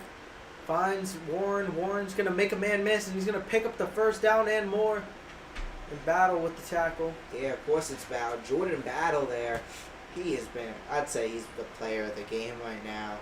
With that interception and that fumble, that would have very much have been a fumble. But now it's going to be a 2-minute warning here in the second quarter. We've got an exciting one. And, yeah, let's see what's going to happen. This Bengals defense is good all of a sudden. Yeah. Thoughts? And if Joe Burrow was playing, they would be the best team in the league, I think. Yeah. This offense is so good. The defense is playing better. Yes. If they had this defense a year ago, they could have been. Joe Burrow probably would have won the MVP. The only reason he probably didn't win MVP is because the Bengals lost too many games. Yeah, and in order to win the MVP, you have to win games. Yeah. And that's why I also think, going a little bit off track, Baker Mayfield's the MVP right now because he's winning games. But as you were saying, like, the Bengals defense is playing good. And if Joe Burrow was in this offense right now, he would be an MVP contender. We see it just based off what Joe Flacco's able to do now. He's able to put up those numbers with that offense. Imagine if Joe Burrow was in his shoes right now. And we're gonna pull up the Bengals. We're gonna pull up the Bengals schedule again, not to talk about the upcoming games, but let's talk about how we think this Bengals team may be right now if Joe Burrow never got injured. So at 2-0, they play the Vikings. That game was a blowout, but with Joe Burrow, who knows what could have happened. Jake Browning played terrible in that game. I think that could have been a close, high-scoring game. Maybe the Bengals win it. Broncos, I feel like, is still a loss. And the Lions, that could go either way. The Bengals look pretty good in that game. I think they could have gotten that. So possibly I do feel like going in this game, the Bengals could only have 2 losses to the Packers and the Broncos. Kevin, what about you? If Joe Burrow never got injured in that Jaguars game, where do you think the Bengals sit right now? Well, they started the year 2-0. I'd agree. I think they would have beat the Vikings. I'm pretty sure J.J. McCarthy didn't even play. That was Carson Wentz. That would have been Carson Wentz against Joe Burrow. Give me Joe Burrow any day of the week. And then they play the Broncos, who are a very good defensive team. I think they would have gave them trouble. I think they would have lost that game as well. That's Yeah. 3-1. And they play the Lions, like you said. That could have went either or, but that was at home. And I think at home the Bengals had a shot. I would have say they're 4-1 here. Yeah. And then that's 4-1, and then they lose. I would say they probably lose to the Packers. So maybe Yeah. 4-2. Yeah, so it looks like we agree there. Yeah, they'd be 4-2. They should be. Yeah, and I think this team would go far if they had Burrow. But yeah, Rodgers now back out there. We got Warren in the backfield. Johnny Smith movement. It's going to be fake handoff to Johnny Smith. Handoff to Warren. That was tricked up there as Johnny Smith able to gain yards. That's going to make it a second down for the Steelers. Aaron Rodgers, fifth most in NFL history for career passing yards at 64,089. What a career for Aaron Rodgers. Also recently passed Brett Favre for touchdowns in his career. It's going to be a handoff to Warren there. Gets stuffed about a yard after. Third down coming up for the Steelers. With almost 120 seconds left. This team needs to keep going. I mean, if they want to score a touchdown here, they're not using their time effectively. 3 timeouts, they could be moving it quicker with maybe 3 timeouts to be able to use in the red zone, but they're not moving it quick at all. So Steelers, 3rd and 4 coming up. Rodgers drops back with time, finds Warren. Warren's going to pick up the first down, and surely they'll use their first timeout here, and they will. Steelers take a timeout. So, with the timeout after getting the first down, they got 49 seconds left. Steelers, hurry up offense. We'll see what they're going to try to do here. As let's take that timeout off of the board. And, yeah, will they be able to take the lead here? 2 straight touchdowns by the Bengals. And, yes, make sure to stay tuned for halftime, as we will be doing a halftime report, so don't go anywhere during halftime. And let's see what the Steelers got up their sleeve in these last 49 seconds. But Aaron Rodgers, you've seen it before. He's got the arm. He can pull off miracles. And he's more far down the field. So if they could hold him to 2 seconds left, you could see Aaron Rodgers Hail Mary. We saw that even when he played on the Jets in a game, and then of course that famous one against the Lions, and that famous playoff one against the Cardinals. One I'll never forget as Aaron Rodgers goes back, short pass is gonna find that's Kenneth Gainwell, who gains a gain of a couple. I don't think that's gonna be He lost. yeah, he's not gonna. That's not gonna count for gainage in the game, as it's gonna be the second timeout now for the Steelers. As that play goes nowhere with 43 seconds left now. 1 timeout remains for the Steelers and the Bengals here, as it's movement now down. And Steelers, if you don't know, they're tied for the most Super Bowls of all time with the Patriots, but we'll talk about at halftime who's the real, true greatest team of all time, who deserves to have that top spot, Patriots or Steelers. Give our opinions there. Obviously, you think you'll know what I'll say, but you gotta tune in for halftime to really know. As Rodgers goes back out, he's gonna find Metcalf there, and it's gonna be caught. Wait, Metcalf what? Bengals with it. What's going on? Is it the Bengals ball? Let's see a replay here. Number 20, Turner somehow has it, but it looks like Metcalf got it, and then somehow Turner was with it a second later. That happened fast. The refs are coming together to see if it was an interception. DK caught the ball, but had it. He knocked it out, and that may be a fumble. It might be a pick. He might have just. I think that's gonna come up as a pick because that ball is getting fought for right there. And I remember there was a pick by Deron Bland that was similar to that. Wow. The year he had his breakout year. And I would say that's definitely going to be a pick. He fought for that ball and He did. he ripped it out before the play was dead. So Yeah. that's going to come up as a pick, and the Wow. Steelers are going to miss out on points yet again. What a play by this Bengals defense on fire tonight. This time by Turner, and able to force that interception. Wow. I'm kind of mad I didn't take the Bengals. I knew the Bengals were going to come into today as underdogs, and as we've been seeing on Thursday night, these underdogs just come up and win these games. Yeah, and games we have done this year, the Bengals games we've done this year. I don't know why I said the Bengals. Yeah, they're And celebrating. it is confirmed the Yeah. Bengals are going to end the half with an interception. Wow. That gives them the ball back. 2 turnovers What a- by the Steelers. What a second quarter for the Bengals. 2 touchdowns, 2 turnovers. Incredible play. A quarter for the Bengals. Definitely one of the best I've seen so far this year.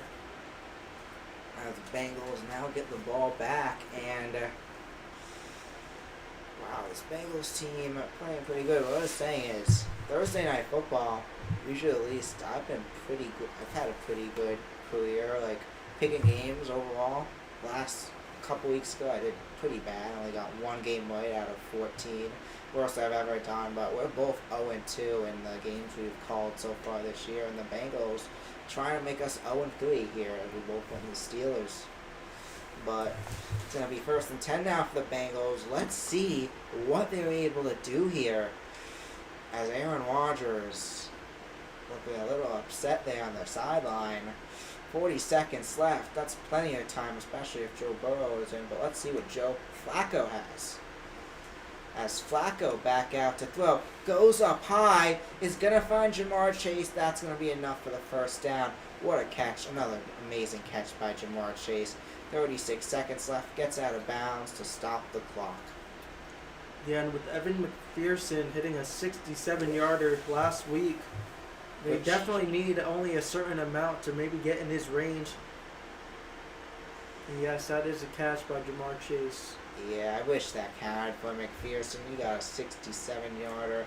If you missed that Bengals-Packers game, it hit the crossbar, but the Packers managed to call a timeout right before it was. I was so happy and then so bummed for the guy in like less than a minute. Less than a second. He deserved that. But I do still think that Tucker's record's going to be broken this year, if not multiple times, as we may see it get called back in. This also happened a few years ago with Brandon Aubrey. He tied Tucker's record in that, and then the Cowboys were playing, called a timeout. So this is not the first time that has happened. So Tucker should be tied for 2nd right now, but instead he still has the record. But yeah, I think that's going to be broken. Kevin, while we're on commercial break, do you want to predict what kicker do you think is going to break his record, Tucker's record? I would definitely say Brandon Aubrey. Yeah. He kicked 60-yarders like they're 20-yard field goals. Not 60, but I'll say 50. 50-yarders are like easy money for him. So I would definitely say him, or I want to say the Buccaneers kicker. He's been really good. The Buccaneers kicker just kicked a 65-yarder and had some room left a few weeks ago. He's been phenomenal. Another kicker to look out for, the Lions kicker as well. And Jake Bates, I could possibly see him maybe tying it, and I could see Brandon Aubrey or Evan McPherson, or you know what, Brandon Aubrey and Evan McPherson break it. Of course, you also got the Jaguars kicker in Cam Little, who kicked a 70 in the preseason. I don't think he's going to break it this year, but I think he could possibly get a 65-yarder or do something this year. And I think he will have the record in future years, but I do think we're going to see a 67-yard field goal kicked for the record sometime soon. That will count. And I think it will be, I'm going to go with Brandon Aubrey. But, yeah. So, Kevin, do you think the Bengals, what do they need to do to get down the field to get even add more points onto the board before halftime? They have had an incredible second half, so I think the way they've been moving the ball through the air and on the ground. They should definitely utilize. But with one timeout left, I think they should just be aiming for like out routes so that they could get, they could not use up too much time and still leave some time to maybe take a shot at the end zone. So yeah, but they're gonna call this incomplete. I don't know how that's incomplete. That is definitely a catch. Warner. No, Oh, he didn't because- have 2 feet in. No, he had 2 feet in. He didn't have control of the ball. Oh, yeah. No, yeah, you're right. I didn't see that. I was looking at his feet. So that's going to make it 2nd and 10 here now for the Bengals. So Flacco back out there. Now back at the 30. They got 37 seconds left now without that catch. They may have time for field goals. Flacco goes back out. He's going to go up high. Finds Jamar Chase once again, who's trying to get out of bounds. Does he get out? The catch enough for the first down. It looks like the clock is going to stop at 30 seconds left. That's going to be 1st and 10 for the Bengals. So now 1st and 10 here. Fast movement now as the Bengals. Joe Flacco taking control and getting down the field here. Let's see, career long. His career long is a 59-yarder. Evan McPherson technically is a 67-yarder, but yeah, that should have counted as Flacco goes back out. Goes back out wide. It's going to be caught by Chase. Seems like every time Chase doesn't make a good play, he drops it or makes a mistake, he comes back and gives him a chance again, and that's on Jalen Ramsey again. Jalen Ramsey's had some trouble tonight guarding Jamar Chase. Yeah, just hits him with a comeback route and picks up that first down. It gives them a better chance of getting the first down, the field goal. So that's going to now be 2nd and 1 around midfield now as we still got 25 seconds left in this one. Trying to give McPherson the best position they can as Flacco goes back out. Goes around and It's broken up by Joey Porter Jr. right there. And there's a flag out. This might be a pass interference, bringing them closer to take a shot at the end zone maybe if this is on the defense, which it looks like it is. And we have 20 seconds left. Yeah, Pass interference. Defense, number 24, that's Joey Porter Jr. The refs love the Bengals tonight as there's been a lot of penalties on the Steelers tonight as that's going to put, Bengals in prime position. Let's see if we could see some Joe Flacco magic here. Yeah, he grabs the back of the last 2 jersey. minutes. It's too much contact. But if the Bengals are able to put up a touchdown here, this might be one of the worst quarters I've seen by a football team in a while. But Flacco was going to find, intended for Chase, just too high. But now with 16 seconds, maybe you take maybe 2 shots max down the field. You have 1 timeout left. You're definitely in field goal range. But you want to get the ball somewhat closer, make it even a little easier, or maybe just to score a touchdown. But with 16 seconds, you're running low on time, and you only have 1 timeout. So 2nd and 10 here. 16 seconds left.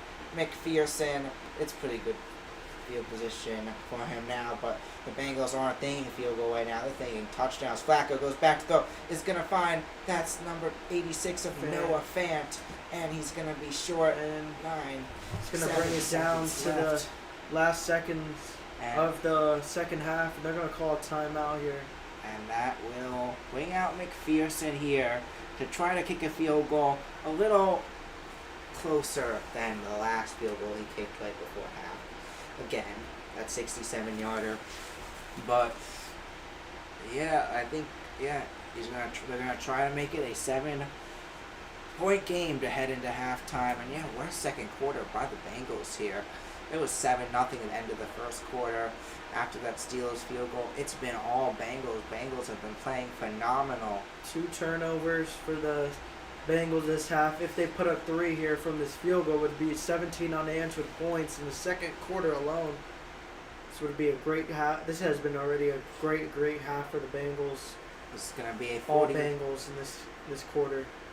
This is a 49-yard attempt for Evan McPherson. Straight down the hash marks. This should be pretty easy. All literally has to just kick it straight. with some power, and it's in. Kick is up, and it's going to be right down the middle as we head to halftime. We got a 7-point game. We got an exciting one as we head into halftime. Who thought this game was going to be exciting when we debated doing this game? This game was supposed to be boring, but we've got a good game. Bengals up by 7. What will happen in the second half? Wow, what a game. And we'll be back for a halftime in a second. But first, Kevin, what are your final thoughts of the first half? My thoughts is definitely this Bengals defense has stepped up in this quarter. 2 turnovers. They still need to get to the quarterback, but man, what a quarter for Battle. Jordan Battle, I think his name was. Yeah. Coming up with turnover in that quarter. And then them fighting for the interception. They get it. And this offense, and we saw Jamar Chase make some mistakes, dropped a pass, and didn't keep his feet in bounds. Didn't fully have control of the other one. So Jamar Chase has stepped up after making mistakes, and he has made it a great first half. He's had a great first half. So the Bengals as a whole have been playing really good, and then T. Higgins had that touchdown. So a lot of positive things we saw in that second quarter. That first quarter was a disaster for them. They didn't do anything at all. But all Bengals in that quarter right there. Yeah, what a first half what a second quarter for the Bengals, and yeah, we'll see what's going to happen in the third, but yeah, this Bengals defense looking the best that they have looked in years, so let's see what's going to happen, but stay tuned. We'll be right back in one moment for our halftime show. Stay tuned.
And welcome back, as I'm Ben Silk, here with Kevin for the halftime report. And what a first half.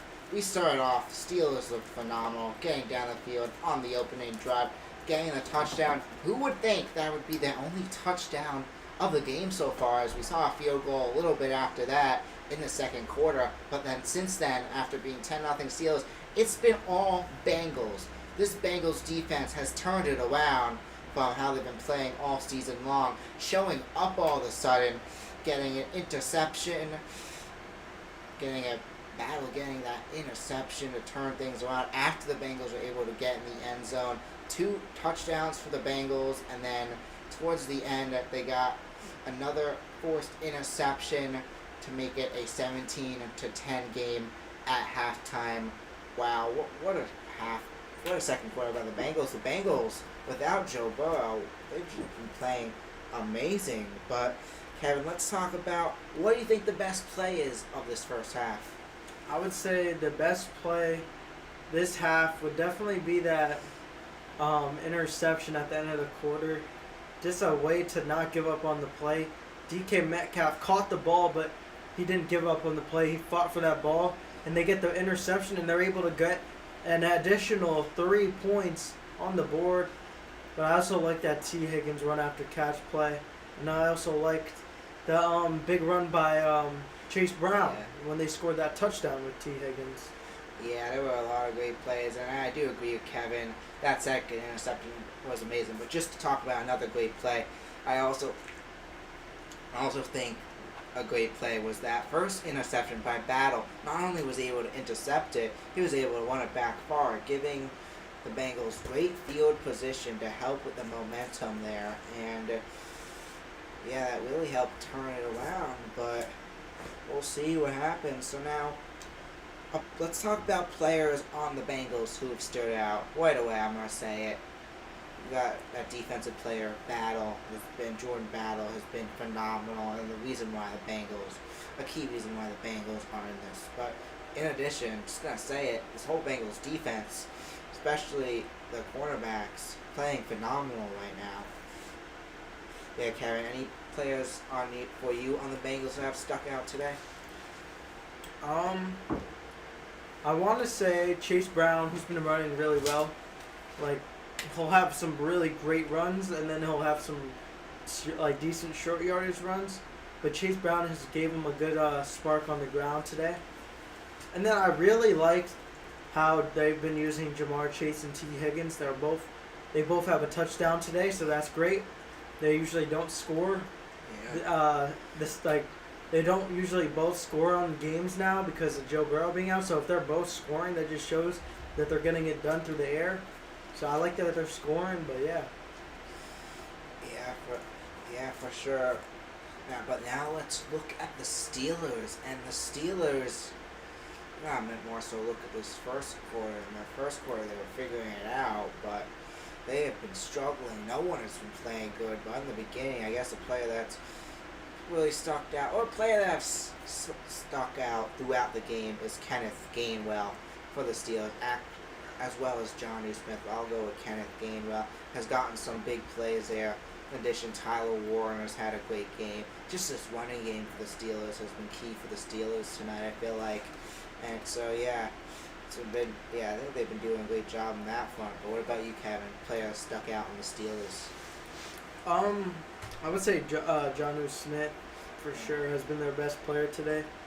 I wanted to say Aaron Rodgers, but now 2 picks, no touchdown. I mean, he has 1 touchdown, but 2 picks on the day. I mean, I would definitely say it's Jonnu Smith. And then my underrated player was going to be Jalen Ramsey, and he gave up a touchdown at a big reception to Jamar Chase. So he hasn't been playing well. But yeah, I mean, the Steelers really don't have anything going besides that first quarter. In that first quarter, they were getting it done through using Jonnu Smith, but besides him and maybe Warren, nothing really is going good for the Steelers. Yeah, and we'll see. Yeah, we'll see what happens. The Steelers. We'll see what the Steelers got to do in the second half. But now we got time as promised. Let's talk about the debate. So, Pats have 6 Super Bowls. Steelers has 6 Super Bowls. Who's the better all-time team?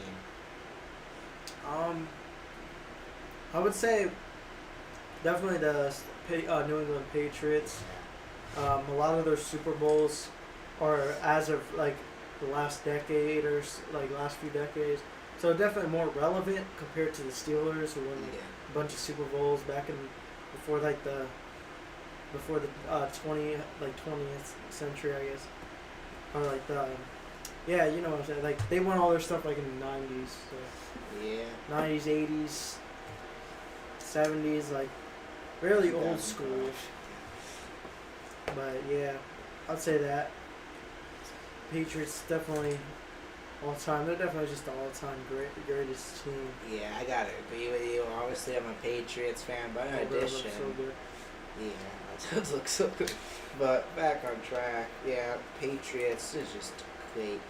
It's just Tom Brady, Bill Belichick, and now this dynasty's continuing. I feel like, or the team Patriots are not done yet. Drake May looks amazing. Yes, I felt the same way about Mac Jones, but I do feel pretty confident about Drake May. I'm excited to see what happens. I think Patriots, they've just shown that they're the better all-time team, and they've made a lot.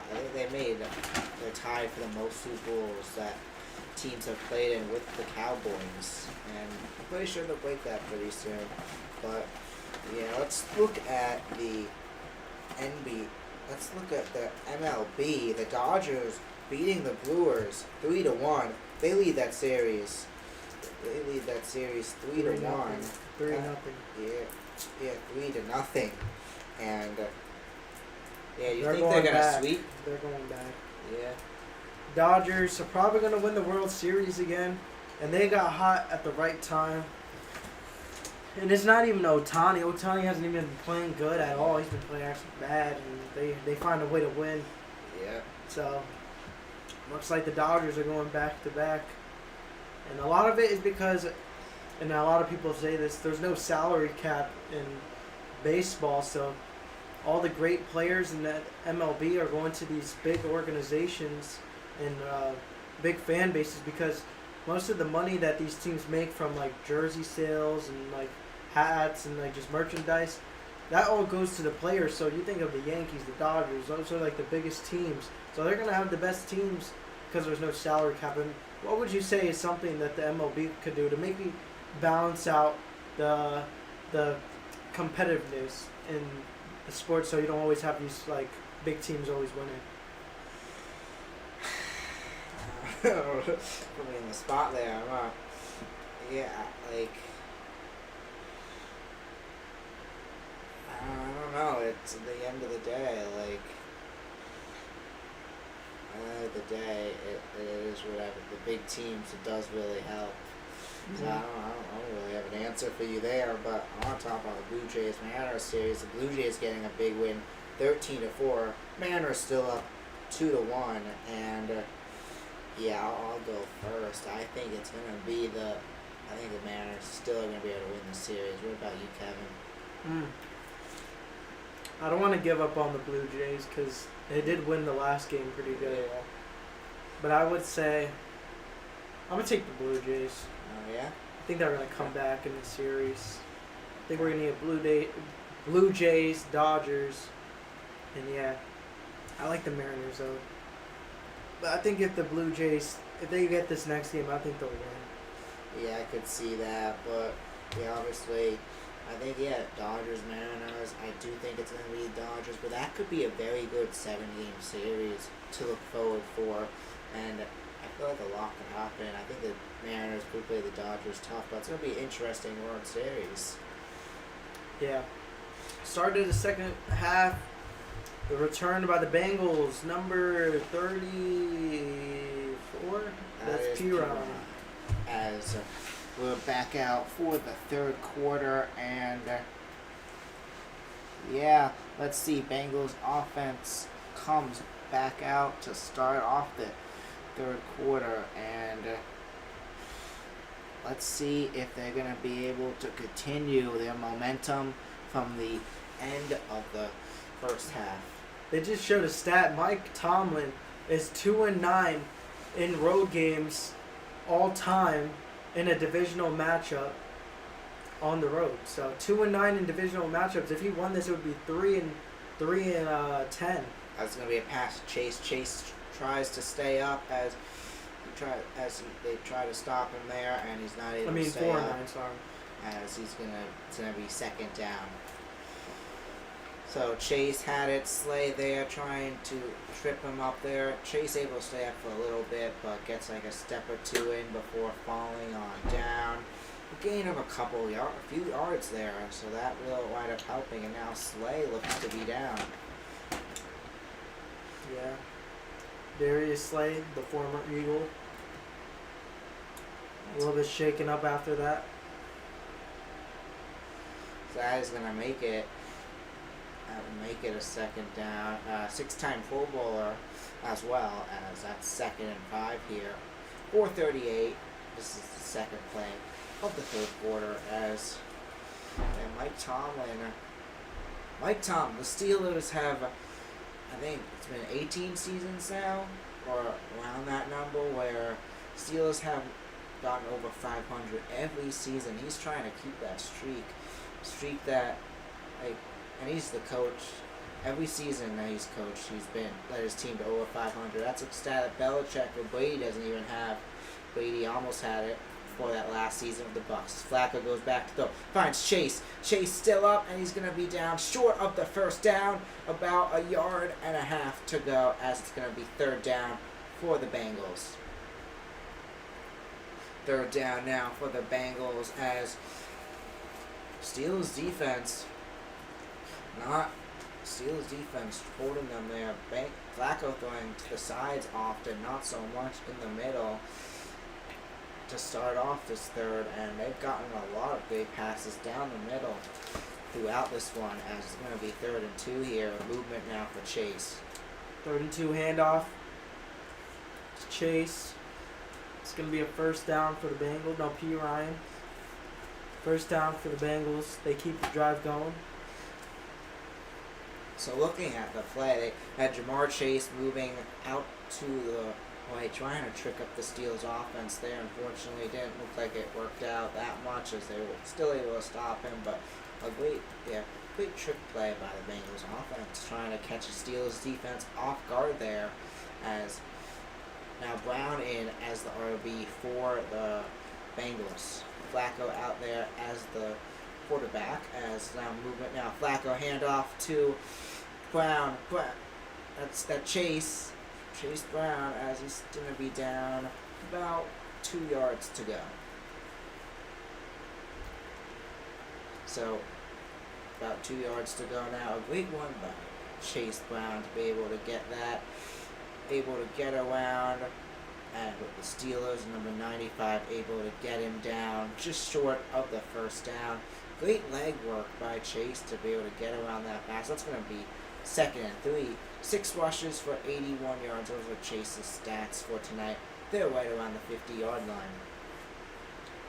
Flacco going to get the ball. Finds Chase in the wide open space, and Chase is going to get a big reception there for about 20 yards. Bengals in striking distance of the field goal, no doubt about it, but now a touchdown in play. Yeah, fast movement down the field for the Bengals here, as they're getting closer and closer, making this a 2-touchdown lead here, as let's see what they're going to be able to do, if they're going to be able to do that, making it a 24-10 game. That would give the Bengals control. It's going to be thrown to Chase, and Chase gets the first down and some more, about 5 or 6 more yards, as the Bengals now in the red zone, I believe, after that. Bengals offense has been electric tonight, and it's just these slant routes that are getting them. It's just this boom, you cut in, and it's just a free catch, and then they're going to just make a play after. Boom, you see it, Jamar Chase just going to get the quick route there, just making a man miss. And then he's had 11 catches today for 99 yards and a touchdown. And that's not including some of the passes he's dropped today, because he's dropped a few. So Jamar Chase has had a monster day today. But other Chase Brown, is going to get the handoff here for about 3 yards. going to make it a second down now. Second down now for the Bengals as 3-yard gain for Chase Brown here. Chase Brown has had a rough year, not playing the greatest, but he has had a good night, just like how the Bengals have had. Total yards for the Bengals, 273. What a night for this Bengals offense.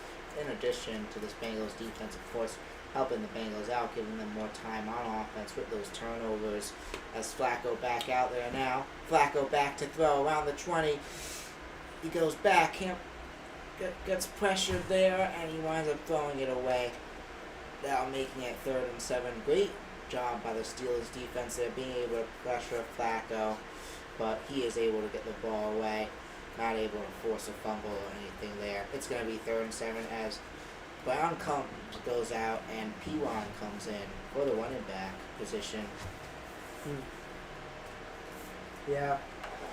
And the Bengals already taking almost 5 minutes off the clock. Definitely taking time of possession on their side.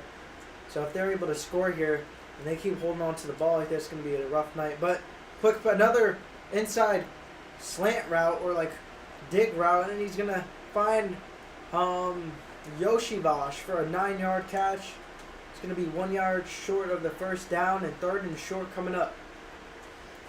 Yeah, what a catch by Yoshivash. No, 4th and 1's coming up. Sorry.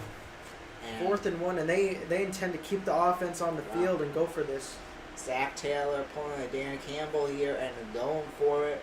4th and 1 in field goal range. They don't want to basically guarantee a 2-score advantage. They want to try to make it a 2-touchdown advantage as they are going for it here. Or are they trying to get them to jump outside?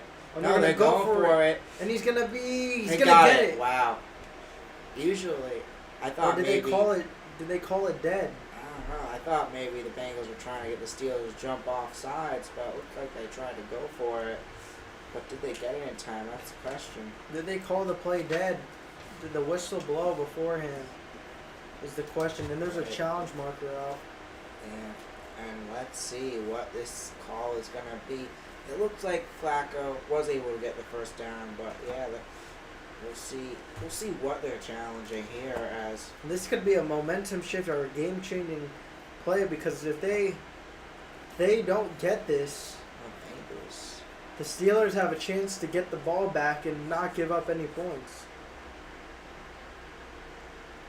Oh, the challenge flag is actually on the play prior to that, and it's on the Yoshivash catch. They're trying to say if he got that first down. So yeah, that play must have not happened. That play must have not counted, and they must be challenging the other play because they went out of the clock. But yeah, let's see. They probably otherwise will kick a field goal and make it a 10-point lead. But we'll see when they come back from the commercial break. And while we're on a commercial break, we're going to dive a little bit more into this Bengals schedule. So we looked at the end of the season when Burrow comes back. The next few weeks with Flacco, how well he's playing right now. We got the Jets next week. Do you think that's a Joe Flacco revenge game? Yeah, I think the Bengals will definitely win that one. Yeah, Joe Flacco, of course, Jets quarterback. I think for a season or two. If they win this tonight, they play the Jets next week, right? Yeah, they'd be 4-4. 4-4 if they can get this win tonight and play the 0-6 Jets. Yeah, poor Jets. Of course, classic Jets. Oh, yeah. Oh, and the Blue Jays are actually winning right now, 5-1. So if they win tonight, it's 2-2 in that series. Yeah, it could. Yeah, that series could be up in the air, and yeah, and then tomorrow the Dodgers. It'll be interesting to see if they're going to be able to sweep, but if they sweep, that does give them some rest, which is good, but it also could be bad. And yeah, but regardless, let's get back to the Bengals schedule. Then we got the Bears. They play the Bears. The Bears. That could be either or. That could be. They could win. They could lose that. Bears have been pretty good lately, but like they could lose to a team like the Bengals. Never know. And then they play the Steelers. They're not going to sweep the Steelers. I don't think they win that second one. They're going to lose to the Patriots. They could probably beat the Ravens. You think? Yeah, so Joe Flacco, he'll still probably be in. on this November 27th matchup. That's actually Thanksgiving night. Do you think we see Joe Flacco revenge game against his former team, the Ravens? I don't think so. No. I think the Ravens with Lamar Jackson, they probably blow him out. Yeah. What about if Lamar's still out somehow? I don't. If he's still out, then I would give him the win there. But I think he will play. Yeah. Well, yeah. It'll be interesting to see what happens. But 4th and inches here for the Bengals with 9:30 left. Let's see what the Bengals have up their sleeve. 4th and inches, line back up, 9:30. Clock ticking as it's gonna go up. Did he get it? And Looks that's like going to he be did. a first yes. down using the 6'6" Joe Flacco frame to get that easy 4th and inches conversion right there. Yeah, great play by the Bengals there, being able to get Flacco to get in for the first down. As they announce, once again, it's going to be 1st and goal for the Bengals here. And Bengals, wow, these Thursday night games these last few weeks have been wild. We've seen so many upsets, so many close, exciting games. We got another one brewing here as it's going to be handoff to P. Ryan. And J.P. Ryan's going to pick up a gain of about 2 yards there. 2nd and goal coming up for the Bengals. And we've seen so many upsets this season. What's one that stuck out to you? The Giants game for sure. That has to be upset of the year. Yeah, I gotta agree with you there. But yeah, there's been so many. The Browns beating the Packers a few weeks ago, that 40-40 tie. There's been so many upsets. Yeah. But let's see, it's gonna be 2nd and goal here now as this game also feeling to be an upset. 49ers game as well. As now Flacco back out to throw. Goes up to Chase. It's going to be Broken up by Jalen Ramsey with the pass deflection right there. He read that play greatly right there after giving up the touchdown. About not two drives ago, the other drive ago, where Jamar Chase actually scored a touchdown. So that's a great pass deflection right there from the All-Pro a few years ago. Multiple Pro Bowls. But 3rd and goal coming up for the Bengals. Joe Flacco drops back, has time. He's going to move to his right, and he's going to dump it in the ground. Nothing open there. That'll take the field goal. Go up by 10 here. Yeah, so after all of that, looks like they are going to... Oh, are they going to stay out? Let's see. Looks like he may be heading back in. But they do have prime field position. They've gone for it before. What is Zach Taylor? What is his decision going to be here? As out comes McPherson to try to kick the field goal. This is going to make it a 10-point game. 23-yard field goal attempt is up, and it is good. Right through the middle, and it's going to be now a 20-10 game as the Bengals have a surprise 2-score lead in this one as the Steelers get ready to take over. Bengals in control of this one with 20 straight, 7:55 left in the third, and yeah, what a game by the Bengals. But while we have a moment, I want to pull up a few stats I found. So this is a stat about Joe Flacco heading into this game, and I believe it has changed since this game has started. I believe now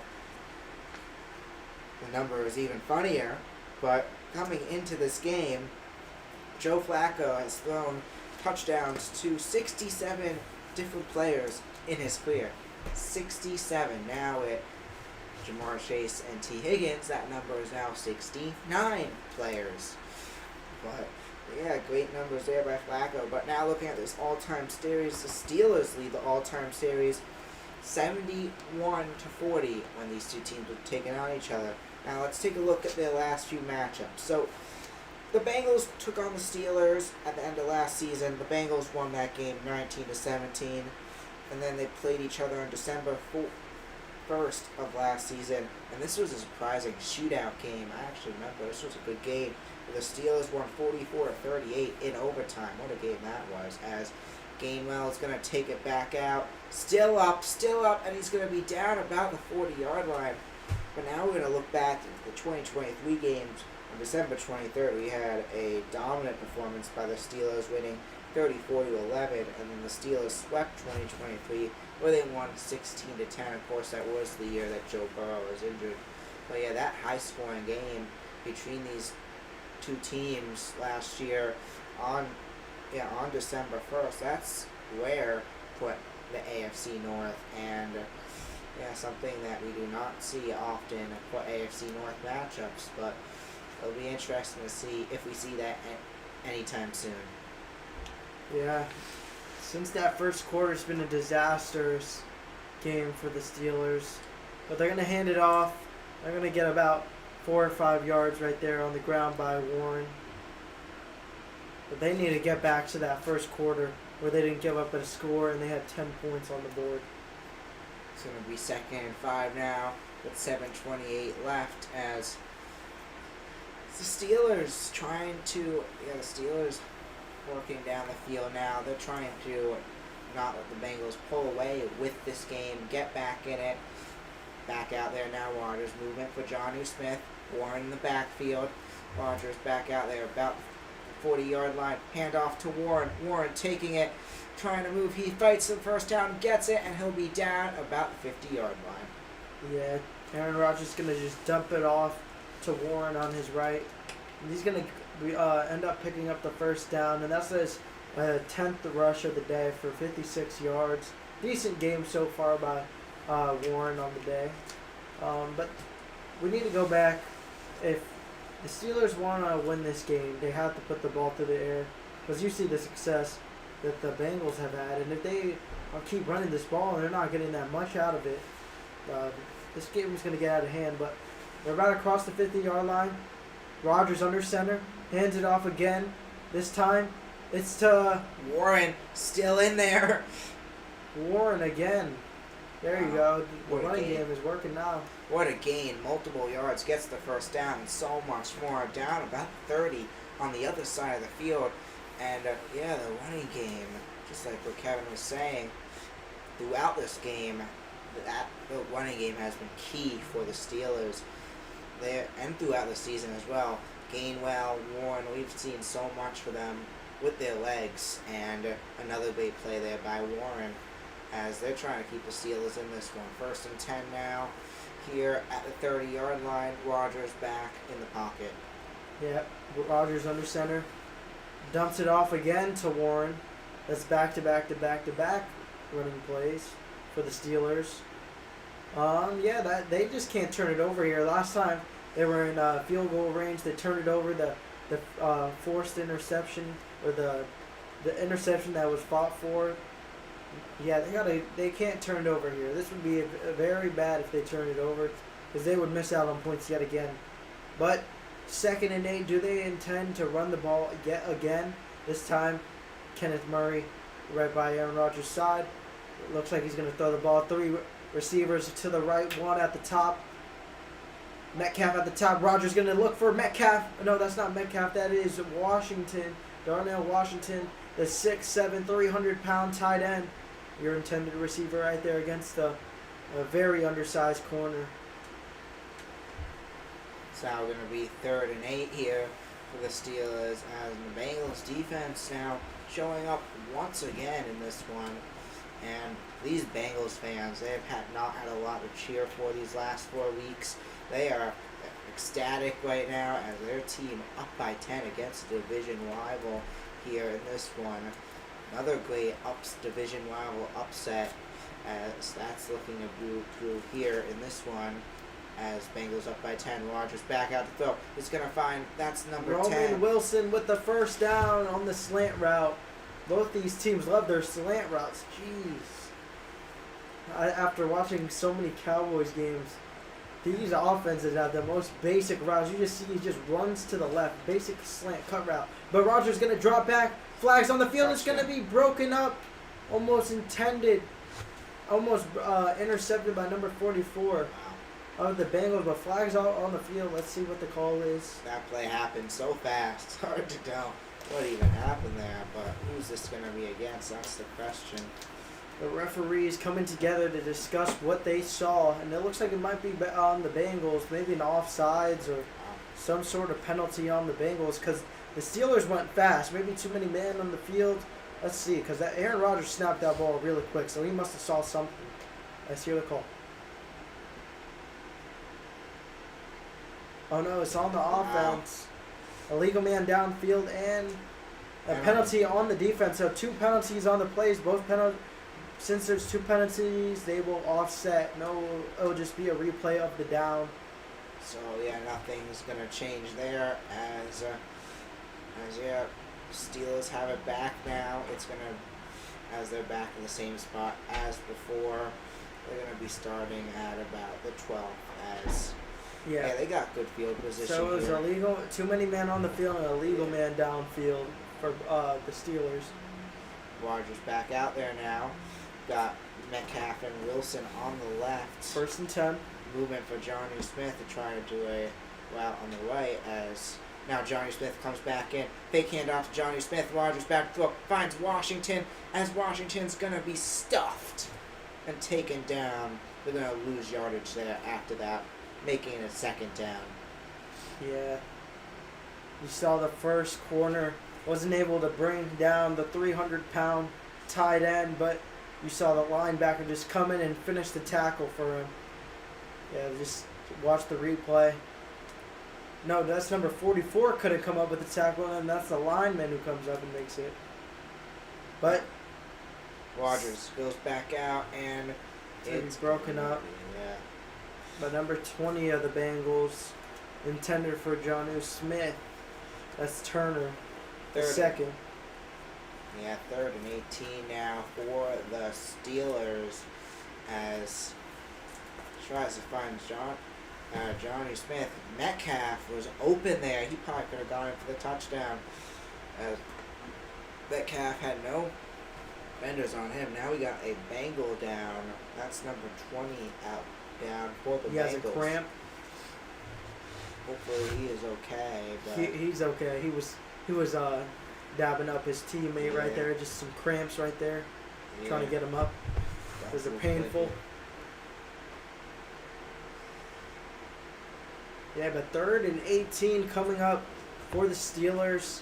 They're going to have to either look for a short play that could be made, like make a play after the catch, maybe get a 1st down, or they got to try to force a penalty or some sort of pass or interference to get a call. So maybe take a shot downfield to DK Metcalf where he can maybe go up and grab it, or force a penalty. Let's see what they intend to do. But Steelers right now, they're in field goal range, so they can get points, just can't turn it over here and miss out on that yet again. Well, what a slow last few quarters Aaron Rodgers has been playing. Yeah, sure. After a 10-0, Steelers have not been able to do anything on the scoreboard as it's actually 3rd and 18. After that first drive of the game, they haven't scored a touchdown. Yeah. So we're in the bottom of the 3rd quarter right here.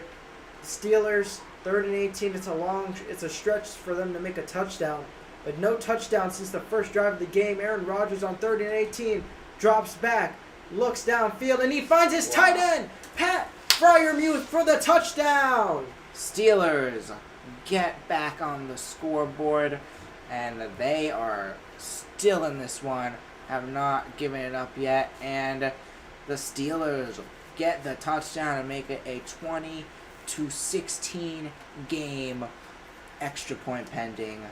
Wow, Steelers are back in it. Just a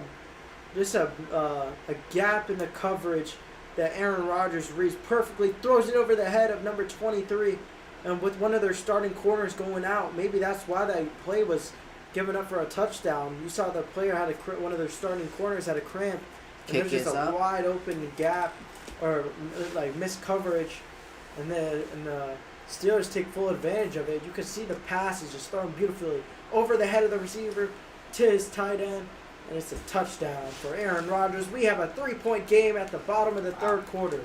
We got a good one here on Thursday night. Another good Thursday night game here. And we want to thank everyone that chose us for your source to watch tonight's game. And, yeah, this is a good one. Let's get into some predictions. We got a 3-point game right now, Kevin. What do you see happening in the rest of this one? I think that we could see some fireworks in this fourth quarter, or like coming up. I mean, I don't know about the end of this third quarter. I mean, the Bengals scored a field goal, and then Steelers scored a touchdown. But could we see a lot of scores in this fourth quarter, or do you think we see a defense? I think if I were to give a prediction, I think we're gonna see defense. I do agree with that. I do think we're gonna see. I do think these offenses are gonna start to slow down a little bit, as they usually do. But they could go off too. But I think defense is gonna show up, especially knowing these two teams. And I do think the Steelers are gonna be able to tie it up going into the fourth. I do think the Bengals get a go-ahead touchdown. We see some points in the fourth, and I think for a second time, I do think we're going to see an overtime game tonight. And you know what? I see the Bengals kicking the game-winning field goal to win it, 30-27. Not like the third drive of overtime, but yeah, it's going to be a good game, I think, and on Sunday. But yeah, I'm excited to see what happens. Yeah, so we're at the bottom of this, coming to an end of this third quarter. Who do you think has played the best in this third quarter, in your opinion? Third quarter, I guess we gotta go with. Yeah, I guess you gotta go with the Steelers. Did have that long drive. I guess you gotta go with the Steelers, and I'll go with Jalen Warren there. He was pretty important for that drive to get the Steelers into the end zone there, and I think Jalen Warren for sure a big player for them on that drive and in this quarter. We've got 3:55 left. We'll see what happens, and I didn't realize there's this little time left. I'm gonna say, still sticking with the score. I think the Steelers get the field goal in the fourth, as the kick is back out, and Bengals are gonna take it on back. That's P1 to receive, and we're going to be down about the 33-yard line. Apologize for the noise. We are in the loud dorm on our campus in the loudest location. So apologize for the noise you may be hearing in the background. That's crazy. Yeah. From how it started, Aaron Rodgers is the only starting quarterback in week 1 that's still playing right now. Yeah. Joe Flacco. Now, on the Bengals, technically 2 quarterbacks who started week 1 are still starting for the division. Just one's on a different team, which is wild. But that's wild what's happening in that division. 2 of the top 5 quarterbacks in the league in that division, both currently injured. We'll wait to see what happens. It's going to be interesting. Flacco drops back, finds Chase with the open field, and he's going to get tackled behind the line. It's going to be a loss of 2 yards there. The screen pass, it's just read perfectly by the Steelers defense, and they come up with a loss of yards there. 2nd down and 12 coming up. Joe Burrow, his foot suffering the turf toe injury, expected to miss 3 months. It's already been a month, but we could expect him to maybe return sooner, depending on how much he's willing to put his body out there. But we could see him come back maybe next month at the earliest. But Flacco is going to find Higgins for a good, decent gainage right there, maybe 5 yards. 3rd down coming up for the Bengals, who have played pretty decent this half, but not as great as they did in that second quarter. But 3rd and 4 coming up for the Bengals. 3rd and 4 here, as Bengals are going to line back up Yochavash and Chase out on the left. Bengals split it out here as they are trying to still keep control of this game as Flacco back out to throw. Goes up high. Is going to find Jokic, who gets the catch, and he's going to be down at about the 20-yard line. Marking the 21. What a catch by Jokic. Andre Yoshivash on 3rd and 4 comes up with a big catch for the Bengals when they need it most. They want to keep their drive going. They want to keep the momentum going, and that's a crushing play, almost a touchdown if that ball was maybe farther in space, but still a great throw. If it was maybe down the field a little more, that could have been a touchdown, but yeah, great read by Joe Flacco, put it on only where his receiver can get it, and now the Bengals again in striking distance of the red zone, but Joe Flacco is going to feel the pressure of TJ Watt, and he's going to get it off to T. Higgins, who's going to get a gain of about 6 yards right there. 2nd and 4 coming up for the Bengals offense. 1:28 left, and Bengals, they just gave up a touchdown. That's no issue for them as they are now marching down the field trying to make it a 10-point game once again as they are in the red zone now, moving fast and furious down this field. Burrow back out there now. Flacco back out there now as Flacco in there. Flacco back out to throw. It's going to find Chase, who's going to be up and then now down. About 8 yards to go to the end zone, but that's going to be enough for the first time. Has to be one of the most just basic route trees I've seen an offense run. But look at the efficiency it works at. Like, you just see them run the same play every time. Just this slant route. Boom. Yeah. And it's just a first down. And then they're basically not making it hard for Joe Flacco. They're just dumping it off to the receiver and hoping he makes a play after the catch. And that's what they've been doing all day. That's going to be first down now as Flacco back out to throw. Throws it off the side to tries to chase Brown. It's going to wind up being incomplete there, making it 2nd and goal. 2nd and goal coming up. It looked like he had Chase there. It looked like Chase was lined up as a Jamar Chase was lined up as a running back. It almost looked like he was a wide open in space, but Joe Flacco never read that side of the field. But 2nd and goal coming up for Joe Flacco and the Bengals offense in the whiteout game with their icy white jerseys. Let's see what they could do here tonight. TJ Watt back in the game. The Bengals have done a really good job of protecting the passer. Let's see if they can keep it up. But Joe Flacco is going to hand it off to Chase on 2nd and goal, and he picks up about 3 yards. And they're going to be about 5 yards shy of the goal line. Still need a throw here, but that's going to be it for the 3rd quarter. We will be moving on to the last quarter of the game with a 3-point lead that the Bengals are holding on to. Let's see what happens. We'll be right back in a little on the short. 20-17, your score. See you in a moment.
And we're back. Start of the 4th quarter here, and let's talk about what do you think both teams need to do to win this game? Let's just get started with the Steelers.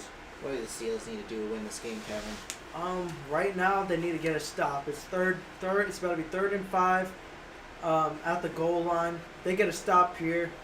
They have a chance to maybe force the Bengals to kick a field goal and keep it a 6-point game. But if they give up a touchdown, they're down 2 possessions in the fourth quarter. They're going to need a touchdown and a field goal just to tie it if they're able to score a touchdown here. So I think it comes down to this play coming up. If they could get a touchdown here, if the Bengals score a touchdown, they could put themselves ahead and maybe take this game, because you don't know how much the Steelers' offense is going to be reliable in this quarter. Their offense isn't going to show up the best in certain situations. So if they are able to get a stop here, they keep themselves alive. If they don't, I think the game could be almost over. Yeah, we'll see what happens here, but yeah, I think the Steelers, they need if they could get a stop here, their defense really has to start showing up. I don't know what happened to their defense, but if their defense play tough and the offense can get down the field, I think if it's more of a defensive game with the offense getting down the field, defense getting the stop here, I think they could win this. But it's going to be tough. We'll talk about the Bengals in a few moments. As Flacco throws, it's going to be a touchdown. Noah Fant, the former Seahawk, is going to get it in. These Bengals are walking and rolling here on Thursday Night Football. Wow. And Rodgers, you can see the frustration on his face as his defense gives up another touchdown to Joe Flacco and the Bengals at home. What a day for this offense. And man, I think the Bengals have a chance now with Joe Flacco to compete for this division. Yeah. Until Joe Burrow is able to come back, because dude, he gives them a shot on that offense. Yeah, what a night. Yeah, what a night for Joe Flacco. He is really showing that he still deserves to be an NFL quarterback, as well as extra point to no surprise. It's going to be good. We're back to a 10-point game here as the Bengals are walking and rolling here. Do you know the trade package that the Browns gave up to send Joe Flacco over to the Bengals? I believe it was Joe Flacco and a 7th-round pick for a 6th-round pick. That was not a lot. Yeah. But obviously worth a little more than that, as Joe Flacco showing that he's worth the loss of. He's worth losing a 6th-round pick tonight for sure, as it looks like he's going to be leading the Bengals to a win. But there's still a whole quarter left. Anything could happen. But right now, it looks like this is the Bengals game to lose. Yeah, I knew it too. I literally said I had a feeling the Bengals were going to come into this game at home with a spark by Joe Flacco. Coming off being traded, he didn't even get a full week to learn the offense. After some time, now his second game with the Bengals, I had a feeling he was going to have a better game. The Steelers were going to drop a game like this to a division rival. It was either going to be this week or last week. I thought the Steelers were going to lose a game. I picked them to lose to the Browns. This week they're about to lose to the Bengals if they can hold on to this. But, yeah, it's not looking good for them. Wow, and they're going to be stuffed. They're going to be starting off about the 24-yard line there. A rough return for the Steelers as, this is 10 points here. Let's see, we need to see some Aaron Rodgers magic here. Let's see what he has against this worst defense in the NFL, which the Steelers are making look like the Packers defense in the first 2 weeks right now. Well, let's see what they got here. The NFL has been just crazy this year. So many upsets. Eagles, 2 straight losses. The Bills, 2 straight losses. Through the first 4 weeks, those look like the 2 best teams in the league. And that's just one small part of it. This has been a crazy year. But Rodgers back in shotgun. As he's back out, going to hand it off to Warren there. Warren still with it, fighting for the first down. Gets it and some more. Still at the 50, and he's going to be down around the 40-yard line. Now we got some offense here, as it's going to be a great game for Jaylen Warren. And the Steelers are right back in it. The Jaylen Warren is just going to get a big game. He just finds the hole again. Just boom. Makes a guy miss a tackle, and then he's just going to take this on for another almost 40 yards right there, and they're already in striking distance. 13 rushes for 119 yards for Jaylen Warren on the day. But the question is, can they put up 7 and not 3? As Rodgers goes back out, it's going to find Fryermuth, still in, fighting, gets the first down. He's still in, and now out of bounds around the 15. What a play by Pat Fryermuth there. And 2 plays down the field, and the Steelers are almost about to score here. Only 2 plays, and this team is in striking distance. What an offensive drive. Yeah, if the Steelers want to win this game, yes, they could win by defense, but if their offense continues to look like this, they could still very well win this game. As it's 1st and 10 here now. Rodgers back out there. Rodgers back out, throws. Another screen pass, same play, just the other side. And that's going to go nowhere, making it a 2nd down here for the Steelers. Yeah, it literally is just the start of the 4th quarter and 3 plays, and they're about to score almost. But let's see the 18 for 26, 161 yards, 2 touchdowns, 2 picks for Aaron Rodgers on the day. He's had his ups, he's had his downs, but can he keep them in this game with 13 minutes remaining on 2nd and 9 on the 18-yard line? 3 back-to-back-to-back screen passes. They have to call up some type of creativity. This is just ridiculous. That's going to make it 3rd down there now. They run the same plays. And they wonder why their offense is trash. I know. Yeah. They have no creativity on They got to figure out this offense. Arthur Blank, the former Falcons coach, they got to figure it out here as it's now going to be 3rd down. Yeah, they got to be creative on offense. There's a reason why this team's always just above 500 at 9-8. As Rodgers back out to throw, goes back, is going to find Washington. Washington making it a 1st down, and will be down with about 3 yards to go for the touchdown. We should see we're probably going to see a Washington touchdown coming up here. What this Steelers offense did not take long to get back down to the end zone, and we may have a shootout brewing here in the 4th quarter. Yeah, Rodgers going to hand it off to Warren. Warren's going to keep the pile pushing just shy. It's going to bring it up to the 2-yard line. 2 yards to go. And they could take a lead here. So 2nd and goal now here as Bengals able to keep the Steelers out of the end zone on that play.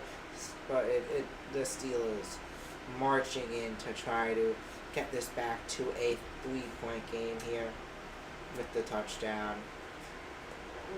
As 10 points, tie it at 27. My prediction still alive in this one. As it's going to be Rodgers back out to throw, goes up. It's going to find caught. Darnell Washington for the touchdown. Steelers make it a 4-point game. About to be 3 if the extra point is good. And we have a shootout here, guys. Back to back touchdowns in less than 5 minutes. Wow. What a game we have here. How about those Steelers? This is definitely a fun one to call. Back-to-back touchdowns. And a game where we thought it was going to be a snooze fest and all defense. It has been the opposite. It has been electric offense. That's Aaron Rodgers' 3rd touchdown on the day. And it's going to be a 3-point game with 11 minutes to go and an AFC North rivalry. This is a great one to call with you, Ben. Yeah, this one has been fun for sure. And what an entertaining game. And I don't think we're done yet. A lot could still happen tonight, and it's going to be interesting. But now let's talk Bengals. Steelers just put that touchdown up on the Bengals. What do the Bengals need to do to win this game? They have to respond, and they need to respond with 6. Yeah. They need a touchdown again. In shootouts, you want to be the last one to touch the ball. They got to hold on to the ball for a while. I think they need to run with Chase Brown. We saw Chase Brown come up with some big runs in that in the second half and throughout this game. But if they want to win, I think they should be running the ball, draining the clock a bit, and make it tougher on on the Steelers' offense. Yeah, definitely. I agree. They got to get down the field and score. But not only that, they need to get this touchdown, making it a 10-point game. But their defense has to play like they did in that second quarter as well, to be able to take control of this game and go ahead. If they could do that, I think they should be able to get the win. But let's see, a 3-point game right now. A lot could still happen here, and got another exciting Thursday night football game. And yeah, I think the Bengals. This is a must-score drive for the Bengals, must-touchdown drive for the Bengals, because I think the Bengals don't get it here. Steelers could easily take control of this one. And yeah, it's gonna be interesting to see what happens. But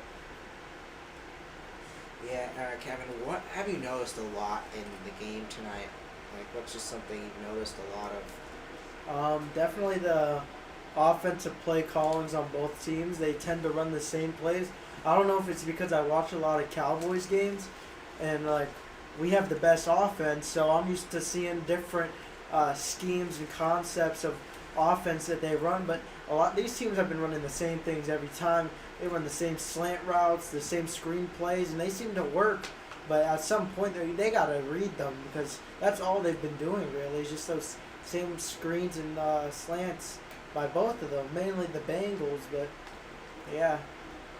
Yeah, but make sure to, if you haven't already, I don't think we've announced it yet, but in the live chat, type the name of the player that you think deserves to be player of the game. Whoever has the most votes in the live chat at the end of the game will be the MVP for our game in this broadcast, no matter what team they are on, winner or loser. If you comment like the kicker's name 100 times, we'll give you that for the winner. But we'll count that. It's whoever you guys, the fans, choose. So yeah, type who you think it should win MVP for this game. All that's required is they have to be a player in this game. And then just name the position and team that they are on, if it's a player that we're not as aware of. But yeah, so we're now back out. It's going to be 1st and 10 here for the Bengals. Flacco under center.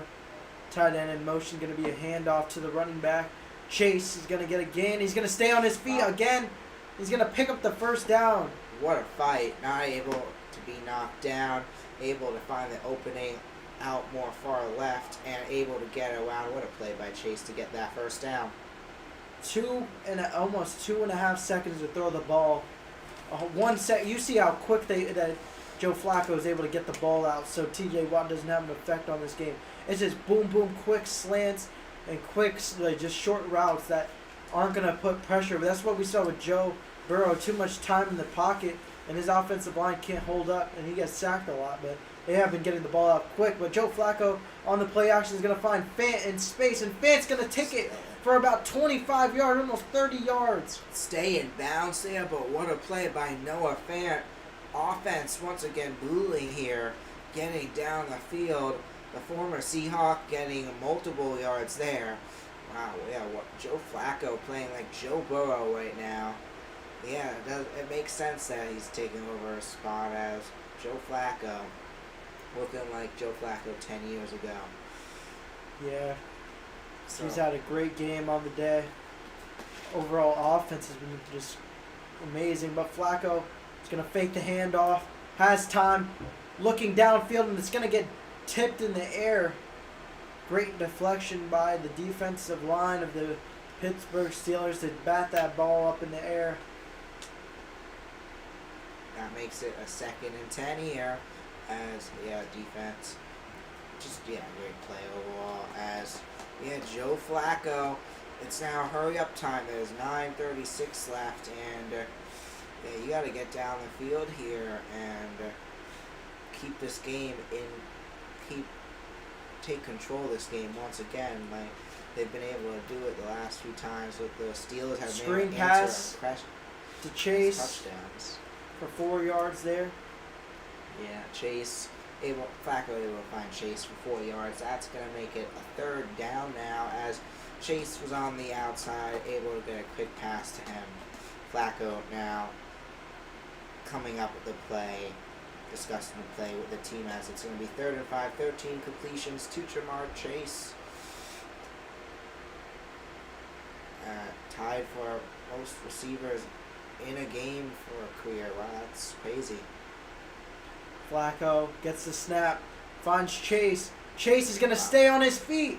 Chase is going to make another man miss. Joey Porter misses, and he's going to get a great gain of yards after the catch. What a day for Jamar Chase. And he just broke that record. Wow. Most clear receptions for a game. Jamar Chase, good job for him. Wow, what a day he has had. And Jamar Chase able to get his 14th reception of the day, 18 targets, most in the NFL this season, not ever. Most this season. I didn't think that was ever. That didn't This make is a sense. monster game from Jamar Chase. 14 catches for 128 yards and a touchdown. But the other Chase Brown's going to get the handoff right there for a decent gain of yards. But wow, what a game for Jamar Chase. Yeah, that's for sure. And it's something we're not going to see this year, but something I was looking forward for when Rodgers to go to the Steelers. A Burrow-Rodgers matchup twice a year, and hopefully, I do think he's going to retire. Hopefully, if he somehow doesn't retire, maybe we see Aaron Rodgers, Joe Burrow play each other next year. That would be a good game, honestly, something I'd really look forward to see. But at the same time, Rodgers is getting older, so it may not be fireworks, but it'd be interesting to see that still. Incoming blitz was read perfectly by the Bengals. Flags, though, on the field. You saw the blitz package that the Steelers had sent in, and it was a quick one, too. If they bring up the... that's going to be a holding on the defense. On the offense. You saw that blitz that they brought in. Look how fast they brought in. Everything was Patrick Queen. Just comes in flying, and then that's Mims right there, number 74. Which is not Mims. That's number 74. We don't have a name, but number 74. He had to hold that. That was going to be a blown up play. That's Rivers just having to take the penalty there because that would have been a loss of yards either way. But 2nd and 13 coming in. Hayward out for the game. Out of the play. Flacco back out there in the pocket. Empty. Back out. It's going to find Chase, and it's going to be incomplete. 3rd and long coming up for the Bengals offense. Seems like both teams have had success on 3rd and long, but can they convert here? So let's take a look at that replay. Flacco able to go right to Chase, just drops that there. Not able to hold on. That makes it the 3rd down as 3rd and 13 now for the Bengals here. He went in as the RB. Movement now as Flacco back out to throw once again. Goes up high to try to find Higgins. Is there going to be a penalty? And there's not. Higgins wanted a penalty for pass interference. They aren't going to get the call. McPherson's going to be strutting his way out on the field to kick the extra point to give him a 6-point lead in the 4th quarter. And this is exactly what the Steelers wanted to see, as now it's still going to be a one-score game. They have the ball. They're going to have a chance to take a 1-point lead. But now, 7:03 left. Out comes Evan McPherson to try the 45-yard field goal attempt. On the middle of the hash, and the kick is up, and it is good for McPherson. Right through the middle. It's going to be a 30-24 game now for the Bengals. But the Steelers getting the ball back. It's a one-score game. They should be able. We'll see if they're going to be able to pull ahead and get the lead here. But we've got a good one in this one, and this is an important drive for the Steelers. The Steelers need to get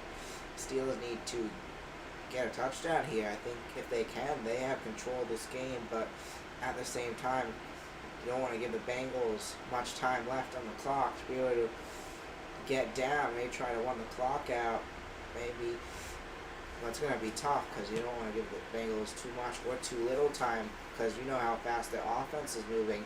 Give them time to get in a field goal range to kick the game-winning field goal as the time expires. So there's a lot you got to be careful here. But I think the Steelers need to focus on here, just getting that touchdown to get the lead at least.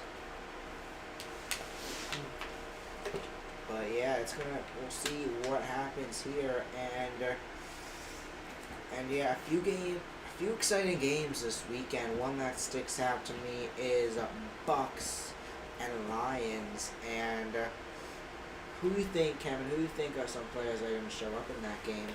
Buccaneers, Lions. I mean, it's gonna be for the Buccaneers. It's gonna be anyone who's healthy and who's gonna be willing to step up. But definitely Baker Mayfield, who's the MVP in my opinion right now through 6 games, through 6 weeks. Sorry. Yeah, I think Baker Mayfield's definitely gonna have to step up. I like Amon-Ra. I like Jahmyr Gibbs. Yeah, but also the cornerbacks of the Lions are gonna have to step up. With a lot of them being injured. We saw Terry on Arnold. We don't know how long he's going to miss. He might be out for the season.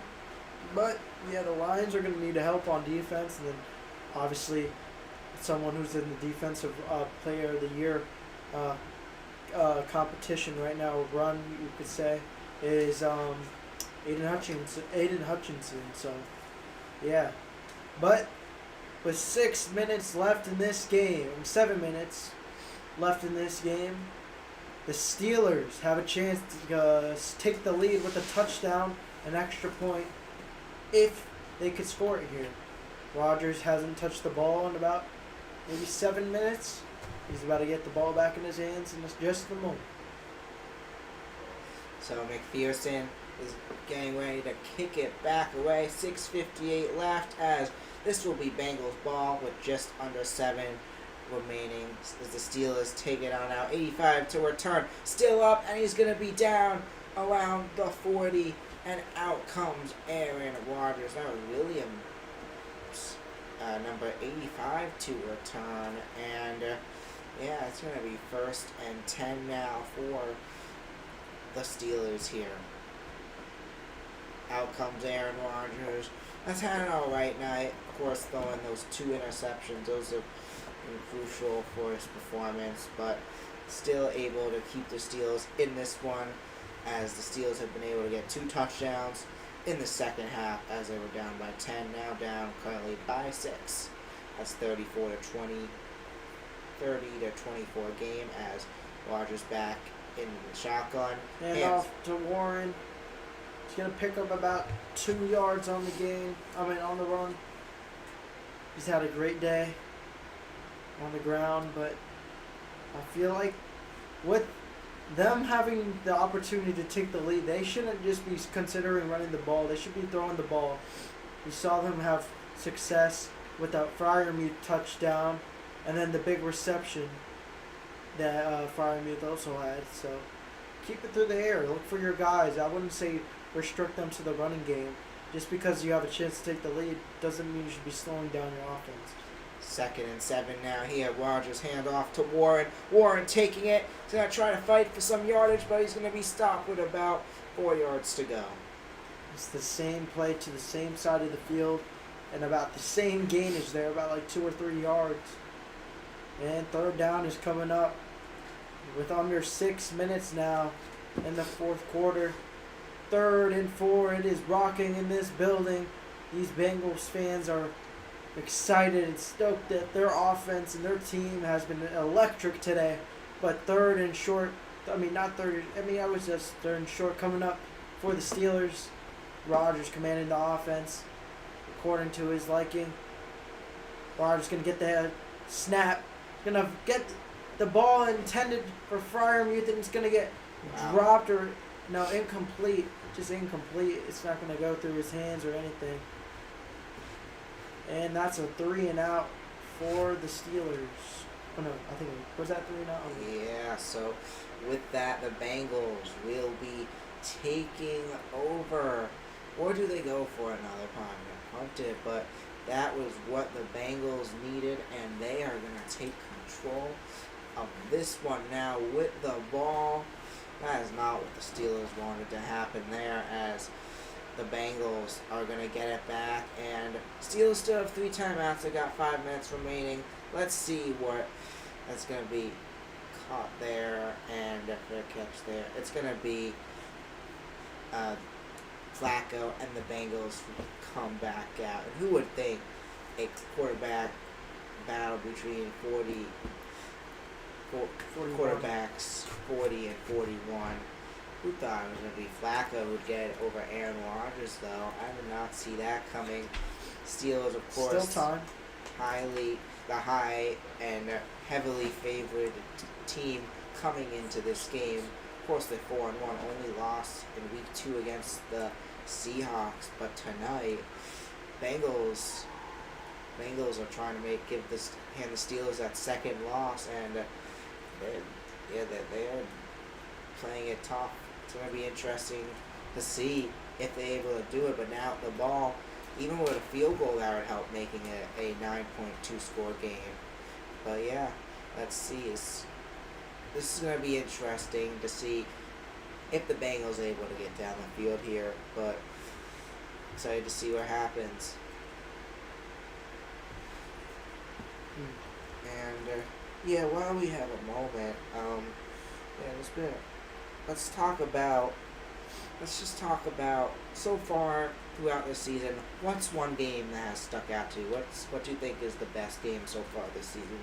Game that's been the most excitingest. I would say it would be Cowboys-Packers. It sucked that game had ended a tie, but it did. I think that was game of the year, 40-40. In overtime.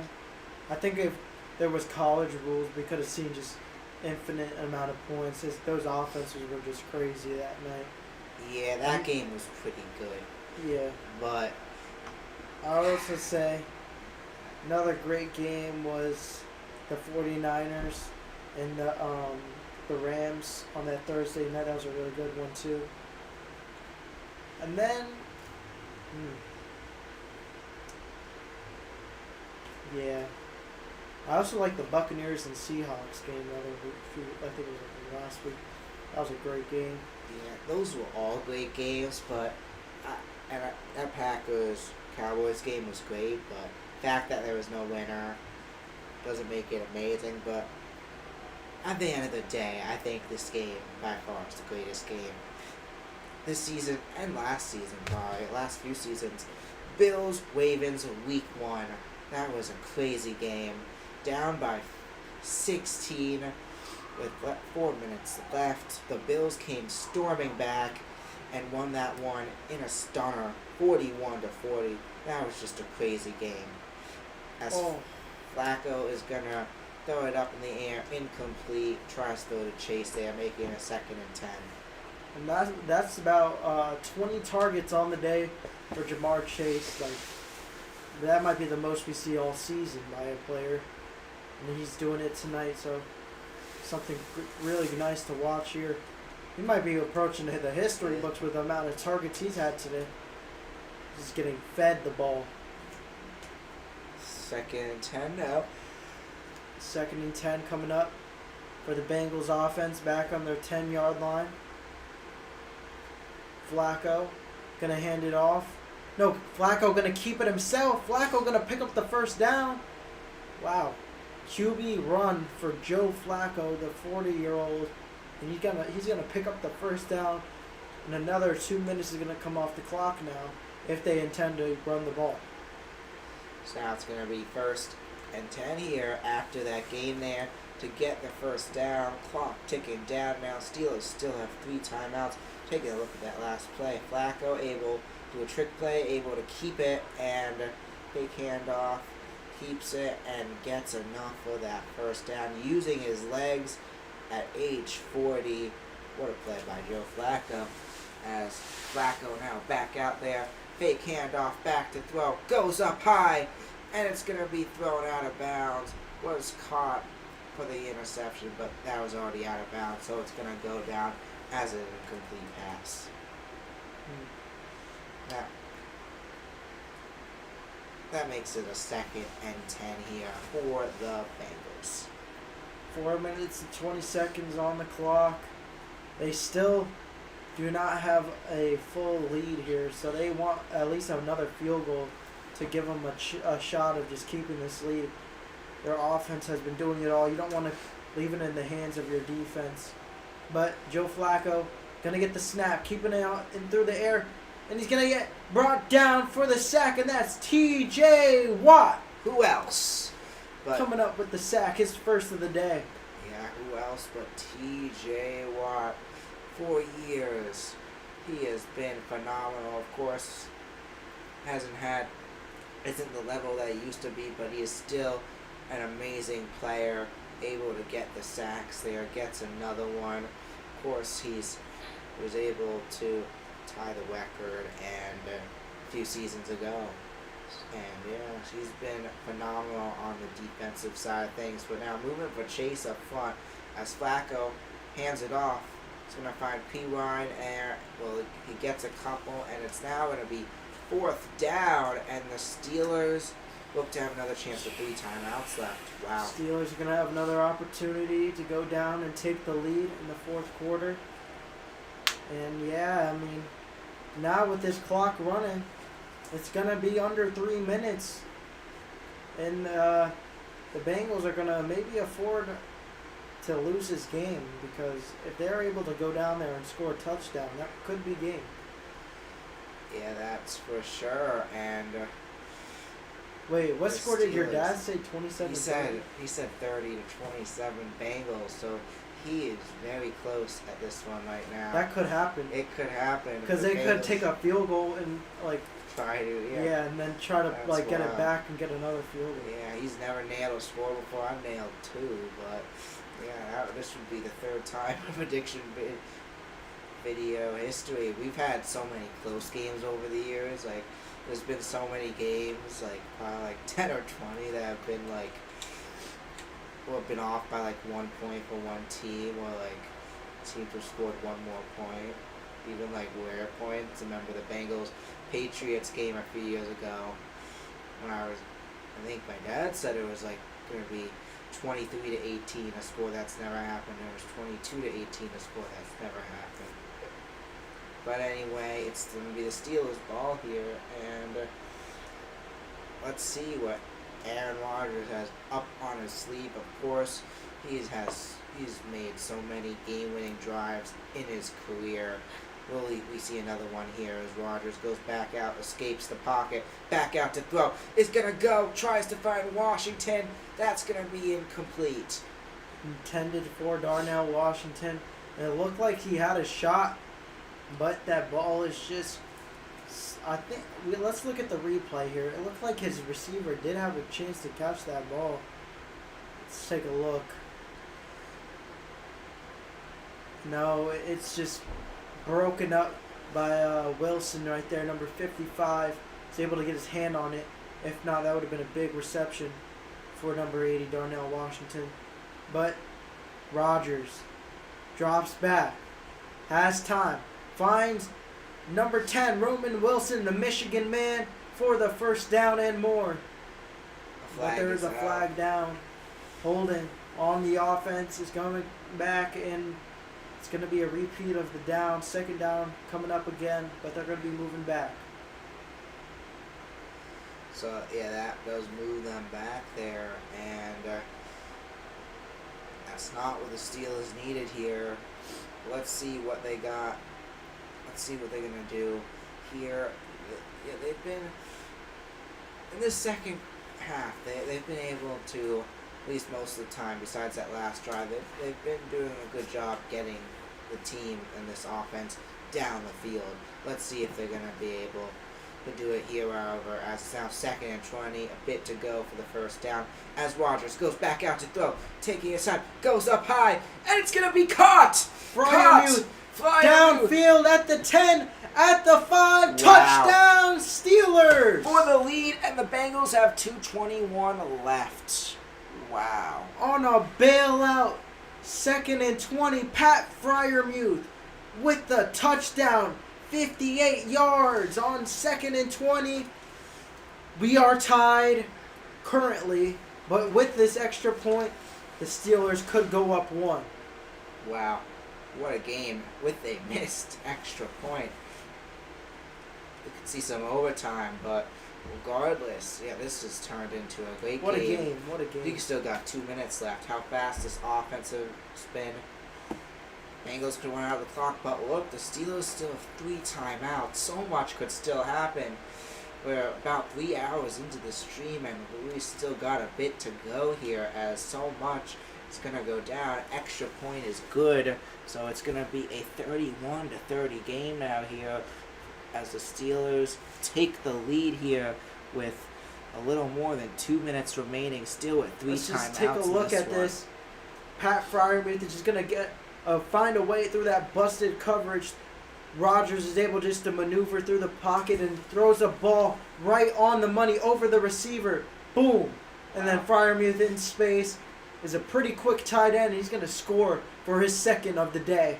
And he's had a huge game for a tight end. We don't see tight ends pull up with that much stats. But Rodgers, on 2nd and 20, is just going to show why he's one of the greats. 4 passing touchdowns for Aaron Rodgers on the day. What a day for Aaron Rodgers, and what a day for Pat Freiermuth, who has 106 yards for 2 touchdowns, alongside Jalen Warren with 16 carries for 127 yards. But what a day for Aaron Rodgers. With 2 picks, he still has a crazy stat line. And now it's time for the new guy in town. Joe Flacco has a chance to go down and take a game-winning lead, or just a lead in this game, because you never know with these offenses right now. Especially with 3 timeouts left. Yeah. Anything could happen. But you just gotta say, Aaron Rodgers, he's not at the same level he was when he left the Packers, but he's getting pretty darn close, as we are seeing again tonight. And 29 game-winning drives. That is just showing that, Joe Flacco, 29 winning drives in his career. That's just showing Aaron Rodgers, he was cursing the Jets. I just feel so bad for the Jets. Let's just take a moment to appreciate the quarterback battle we're seeing here tonight. Yeah, we're seeing an old school battle of quarterbacks, and they're doing it. They're not the fastest, but they can throw the dang ball, and you see it right there. They have some great arms, and they know how to play quarterback. They have that IQ, but with 15 seconds before the 2-minute warning, Flacco's going to drop back, and he's going to find Chase for his 21st target, and that's his 15th reception. What a day for Chase. And that's going to do it. We're going to the 2-minute warning. Joe Flacco and his offense is going to get a moment to rethink what they need to do. But with the field goal, they can win it, so they don't even need a touchdown. You would like a touchdown, but they could take the lead and win the game with the field goal. Yeah, 2 minutes. Let's see what's going to happen here. These 3 timeouts, will they loom large here? As this is Bengals ball. Bengals have control of this one. And this is going to be a wild finish. This is going down to a wild finish. We got Evan McPherson. A week ago, he kicked a 67-yard field goal that didn't count. That shows he does have the leg, and he's going to be able to. I'm for sure he's going to be able to get a game-winning field goal from basically anywhere in that field, at least under 60 yards for sure. And we'll see. We'll see what's going to happen here, but Kevin, what's a player who's stuck out tonight, just overall, you think deserves to win player of the game? Remember, you can vote in the live chat for who you think deserves to win player of the game. I think it's whoever wins the game. Yeah. Whatever team wins the game, there's going to be a player of the game. If the Steelers win, it's Aaron Rodgers. Yeah. If the Bengals win, it's Jamar Chase. Yeah, I think the Bengals win Jamar Chase, but also what a great night by Joe Flacco as well. Yeah. He has been key also why they've been able He hasn't turned it over. do so well. I think personally Joe Flacco would get player of the game on the Bengals side of things. On the Steelers side of things, that's tough. I'd probably say Jalen Warren, but maybe Rodgers. Rodgers already thrown for 4 touchdowns, but those 2 interceptions would make me put Warren above. But we'll see what's going to happen. And while we have a moment, I'm just going to pull up fantasy and see how players are doing in fantasy tonight. I wonder how Jamar Chase is doing. I'm sure He he's has going almost like 30 points. Wow. That's crazy. You go up. In your league, he probably has like 70. He probably does, yeah. He has 37 points in, this is not in my league. Kenneth Gainwell has 3 points. And someone started, and shout out to Jack, who started Kenneth Gainwell. But he started Jamar Chase, so it's pretty good. Let's take a look. We got T. Higgins tonight with 18 points on the Logan's bench. We got Chase Brown with 12 points, and Jalen Warren, who's gotten 20 points. Both Flacco drops back, has time, finds Chase in space. And he's going to pick up another big catch for about 20 yards, maybe 18 there. But another big catch for Chase. Oh my gosh. 1st and 10 now for the Bengals there.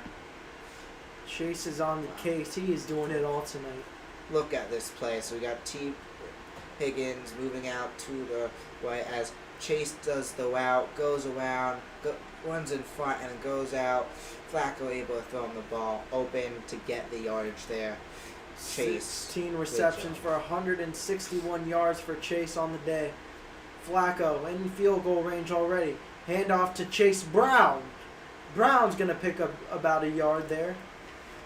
147 left in this one. And again, remember to vote for MVP. Who you think deserves to win player of the game right now? We have one vote for Then the Noah Steelers are going to Fant. elect to take their first timeout. That means if they don't get the stop here on these 3 downs right here, they're gonna have the. If they don't get the stop here, the Bengals can elect to just go out and run the clock and get the field goal. But if they don't and they get the 3 stops, the Steelers can get the ball back. But that's a matter if they can get a stop here when they haven't been able to get a stop all day so far. Yeah, we'll see. We'll see what happens here. But yeah, so far the only vote is Noah Fant. But Steelers led by 10 points for first 10 minutes and 26 seconds. Bengals have led by 10 points for 14 minutes in this game. We're now back out to 1-point game. Shows how much the momentum has shifted. This game is going to be caught by T. Higgins. Down at the 5. Goes down. He elects to go down and run out the clock. That would have been a touchdown if he was willing to score there. But he's going to play it smart here, not getting that one in as the Steelers do call their second timeout. And that's on Jalen Ramsey, just hand fighting him like crazy.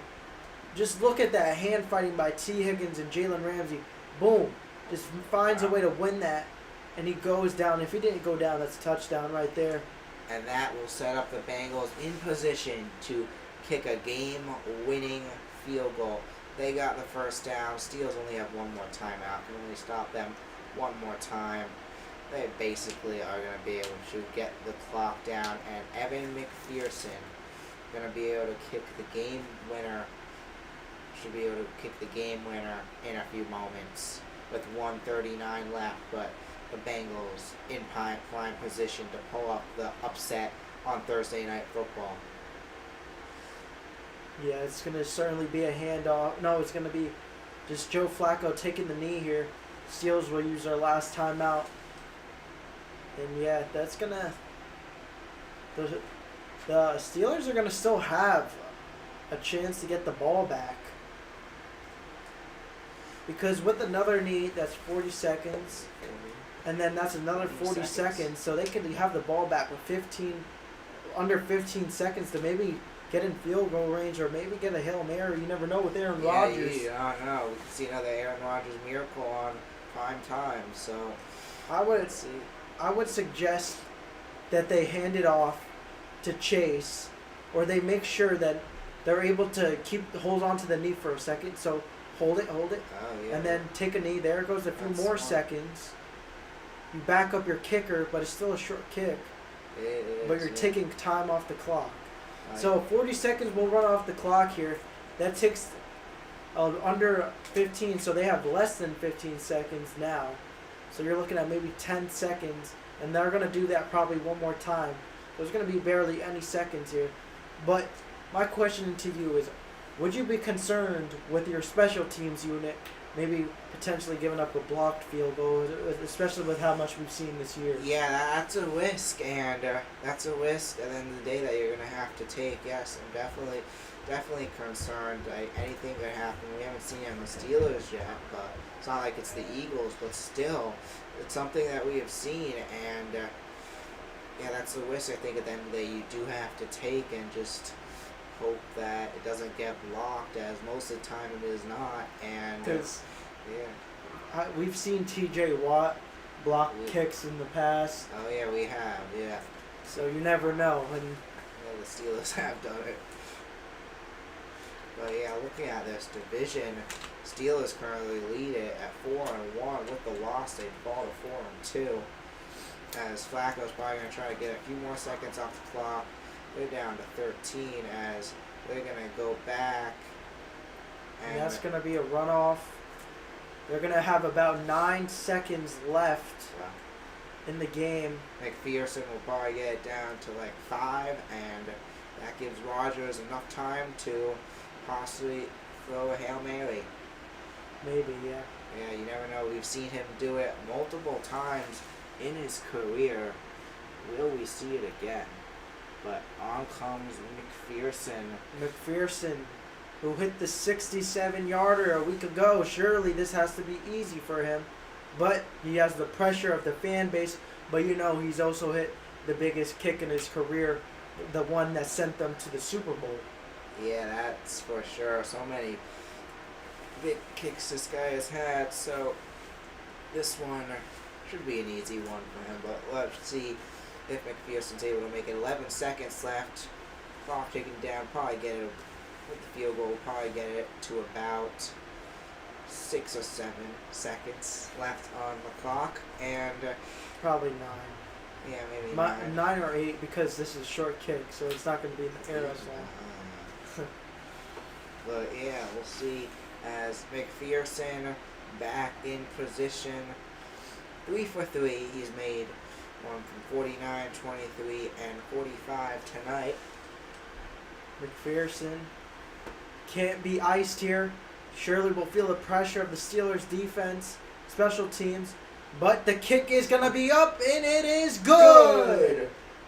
Bengals have a 2-point lead with 7 seconds remaining in the What a fourth game. quarter.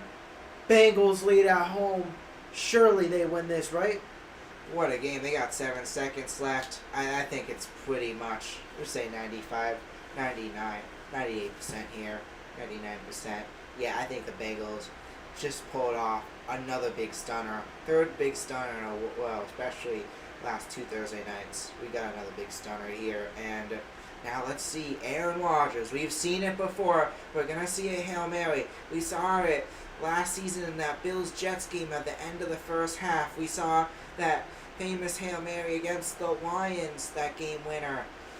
Years ago, we saw that one against the Cardinals in the 2015 playoffs to put that game into overtime. They did wind up losing that one. I believe there's been some more as well, but those are a few clear highlights for Aaron Rodgers for Hail Marys that has won him the game. He's done on it on the Packers. He's done it on the Jets. Is he going to do it here on the Steelers?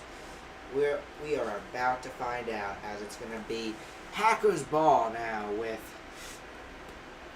it's going to be Packers ball with 7 seconds left. We'll see if they lose any time on the kick return. But they should be able to do a fair catch or get it into the touchback, as it's going to be kicked off. And they will elect to not return it. So that will leave 7 seconds for Aaron Rodgers in this offense to maybe get a decent short out route and then maybe a Hail Mary with maybe like 1 or 2 seconds remaining. Yeah, for sure. Find Metcalf or a tight end on the side. Just get it out of bounds. You got no time. So But you're at the 35-yard line here. Yeah. You can maybe get maybe like a 10-yarder, because you know Aaron Rodgers has a big arm. Yeah. You just want to get him a little bit more space, because right now you can't really do a Hail Mary from here. No quarterback can really throw almost 75 yards. No, Maybe Josh Allen, but like besides that. Yeah. Not really anymore. Or Patrick Mahomes. Steelers They have the biggest arms in the league. Steelers are going to line up. 7 seconds left. Steelers offense spread it out. Rodgers back out. Throws quick pass off to the side. It's going to be caught by Freiermuth. And they It's gonna be get a what game. they wanted, but it's not that much. It's not. 3 seconds left. So do they elect for the Hail Mary, or do they want to play the what do they call it? The The thing where they like lateral and Yeah, they got Aaron Rodgers. I think they gotta should- go Hail Mary. yeah, Hail Mary. This guy is the king of Hail Marys. He's pulled off The some miracles Bengals in the with past. no timeouts.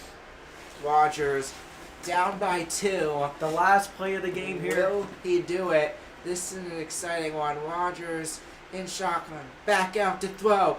Going back. Taking his time. Goes up. Up in the air. Goes down to Metcalf. And it's going to be deflected. The Cincinnati Bengals win it in a stunner.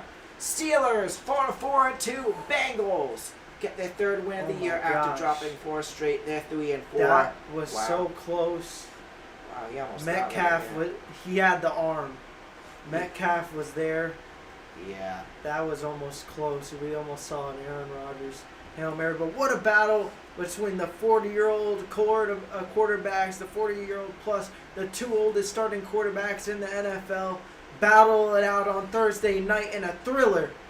Your final score 33-31. The Cincinnati Bengals moved to 3-4 on the year. And the Pittsburgh Steelers moved to 4-2. But going back to this last play, Aaron Rodgers gets this ball up and in the end zone, but it's just batted down correctly by the Bengals. You don't want to have that ball up in the air, but what a throw by Aaron Rodgers, giving anyone just a chance at in the slightest way possible. But, so close. Damn, he almost got that. That would have been a crazy play, but the Bengals, Zach Taylor celebrating the great win. The Bengals, Joe Flacco gets his first win on the Bengals. He's now won, I don't even know how many teams he's won games on, but the Steelers get their 2nd loss of the year, 4-4-2. Bengals are 3-4. Kevin, what are your final thoughts on tonight's game? I'm changing my player of the game to Joe Flacco. Yeah. He played pretty much a perfect game. No turnovers, touchdowns. I don't even know if he really got sacked. I think he got sacked twice, but he's had a great game. Jamar Chase also had an insane game. He had a monster game. Just receptions, targets, touchdown. He's done it all today. But, man, I give it out to Aaron Rodgers. He's also 40. He's 41. He had 4 touchdowns. Did have 2 interceptions, but he gave it his all today. And when he wanted his defense to step up and give him a chance after they kept responding with a touchdown, after just scoring and taking a lead, the Pittsburgh Steelers, who usually come up with the stops, weren't able to come up with any stops against this Bengals offense here today. Yeah, that was a crazy game. Wow. Bengals make it 0-3 on Thursday night football games, and yeah, I'm sticking with what I said before. Joe Flacco is my player of the game, and believe it or not, we have a winner, Noah Fant, as commented by Colin. He is your MVP for this game. So Noah Fant is your MVP. But yeah, that is going to do it for today. And I just want to give my final thoughts. It was, just a great game. Great job by Joe Burrow and this Bengals team on offense and defense. That defense looked great in the second quarter. The defense didn't play amazing in the second half, but that defense did show some great promise in the second quarter. And Joe Flacco played like he is in his prime. What a game by Joe Flacco. He still seems to be elite. I don't know how he does it at this age, but he gets it done in this game. Bengals win 33-31. And I want to thank everyone for tuning in. And I'm Ben Silk. And I'm Kevin Delay. Have a great night. Yeah, and we'll see you next time. 33-31. Bengals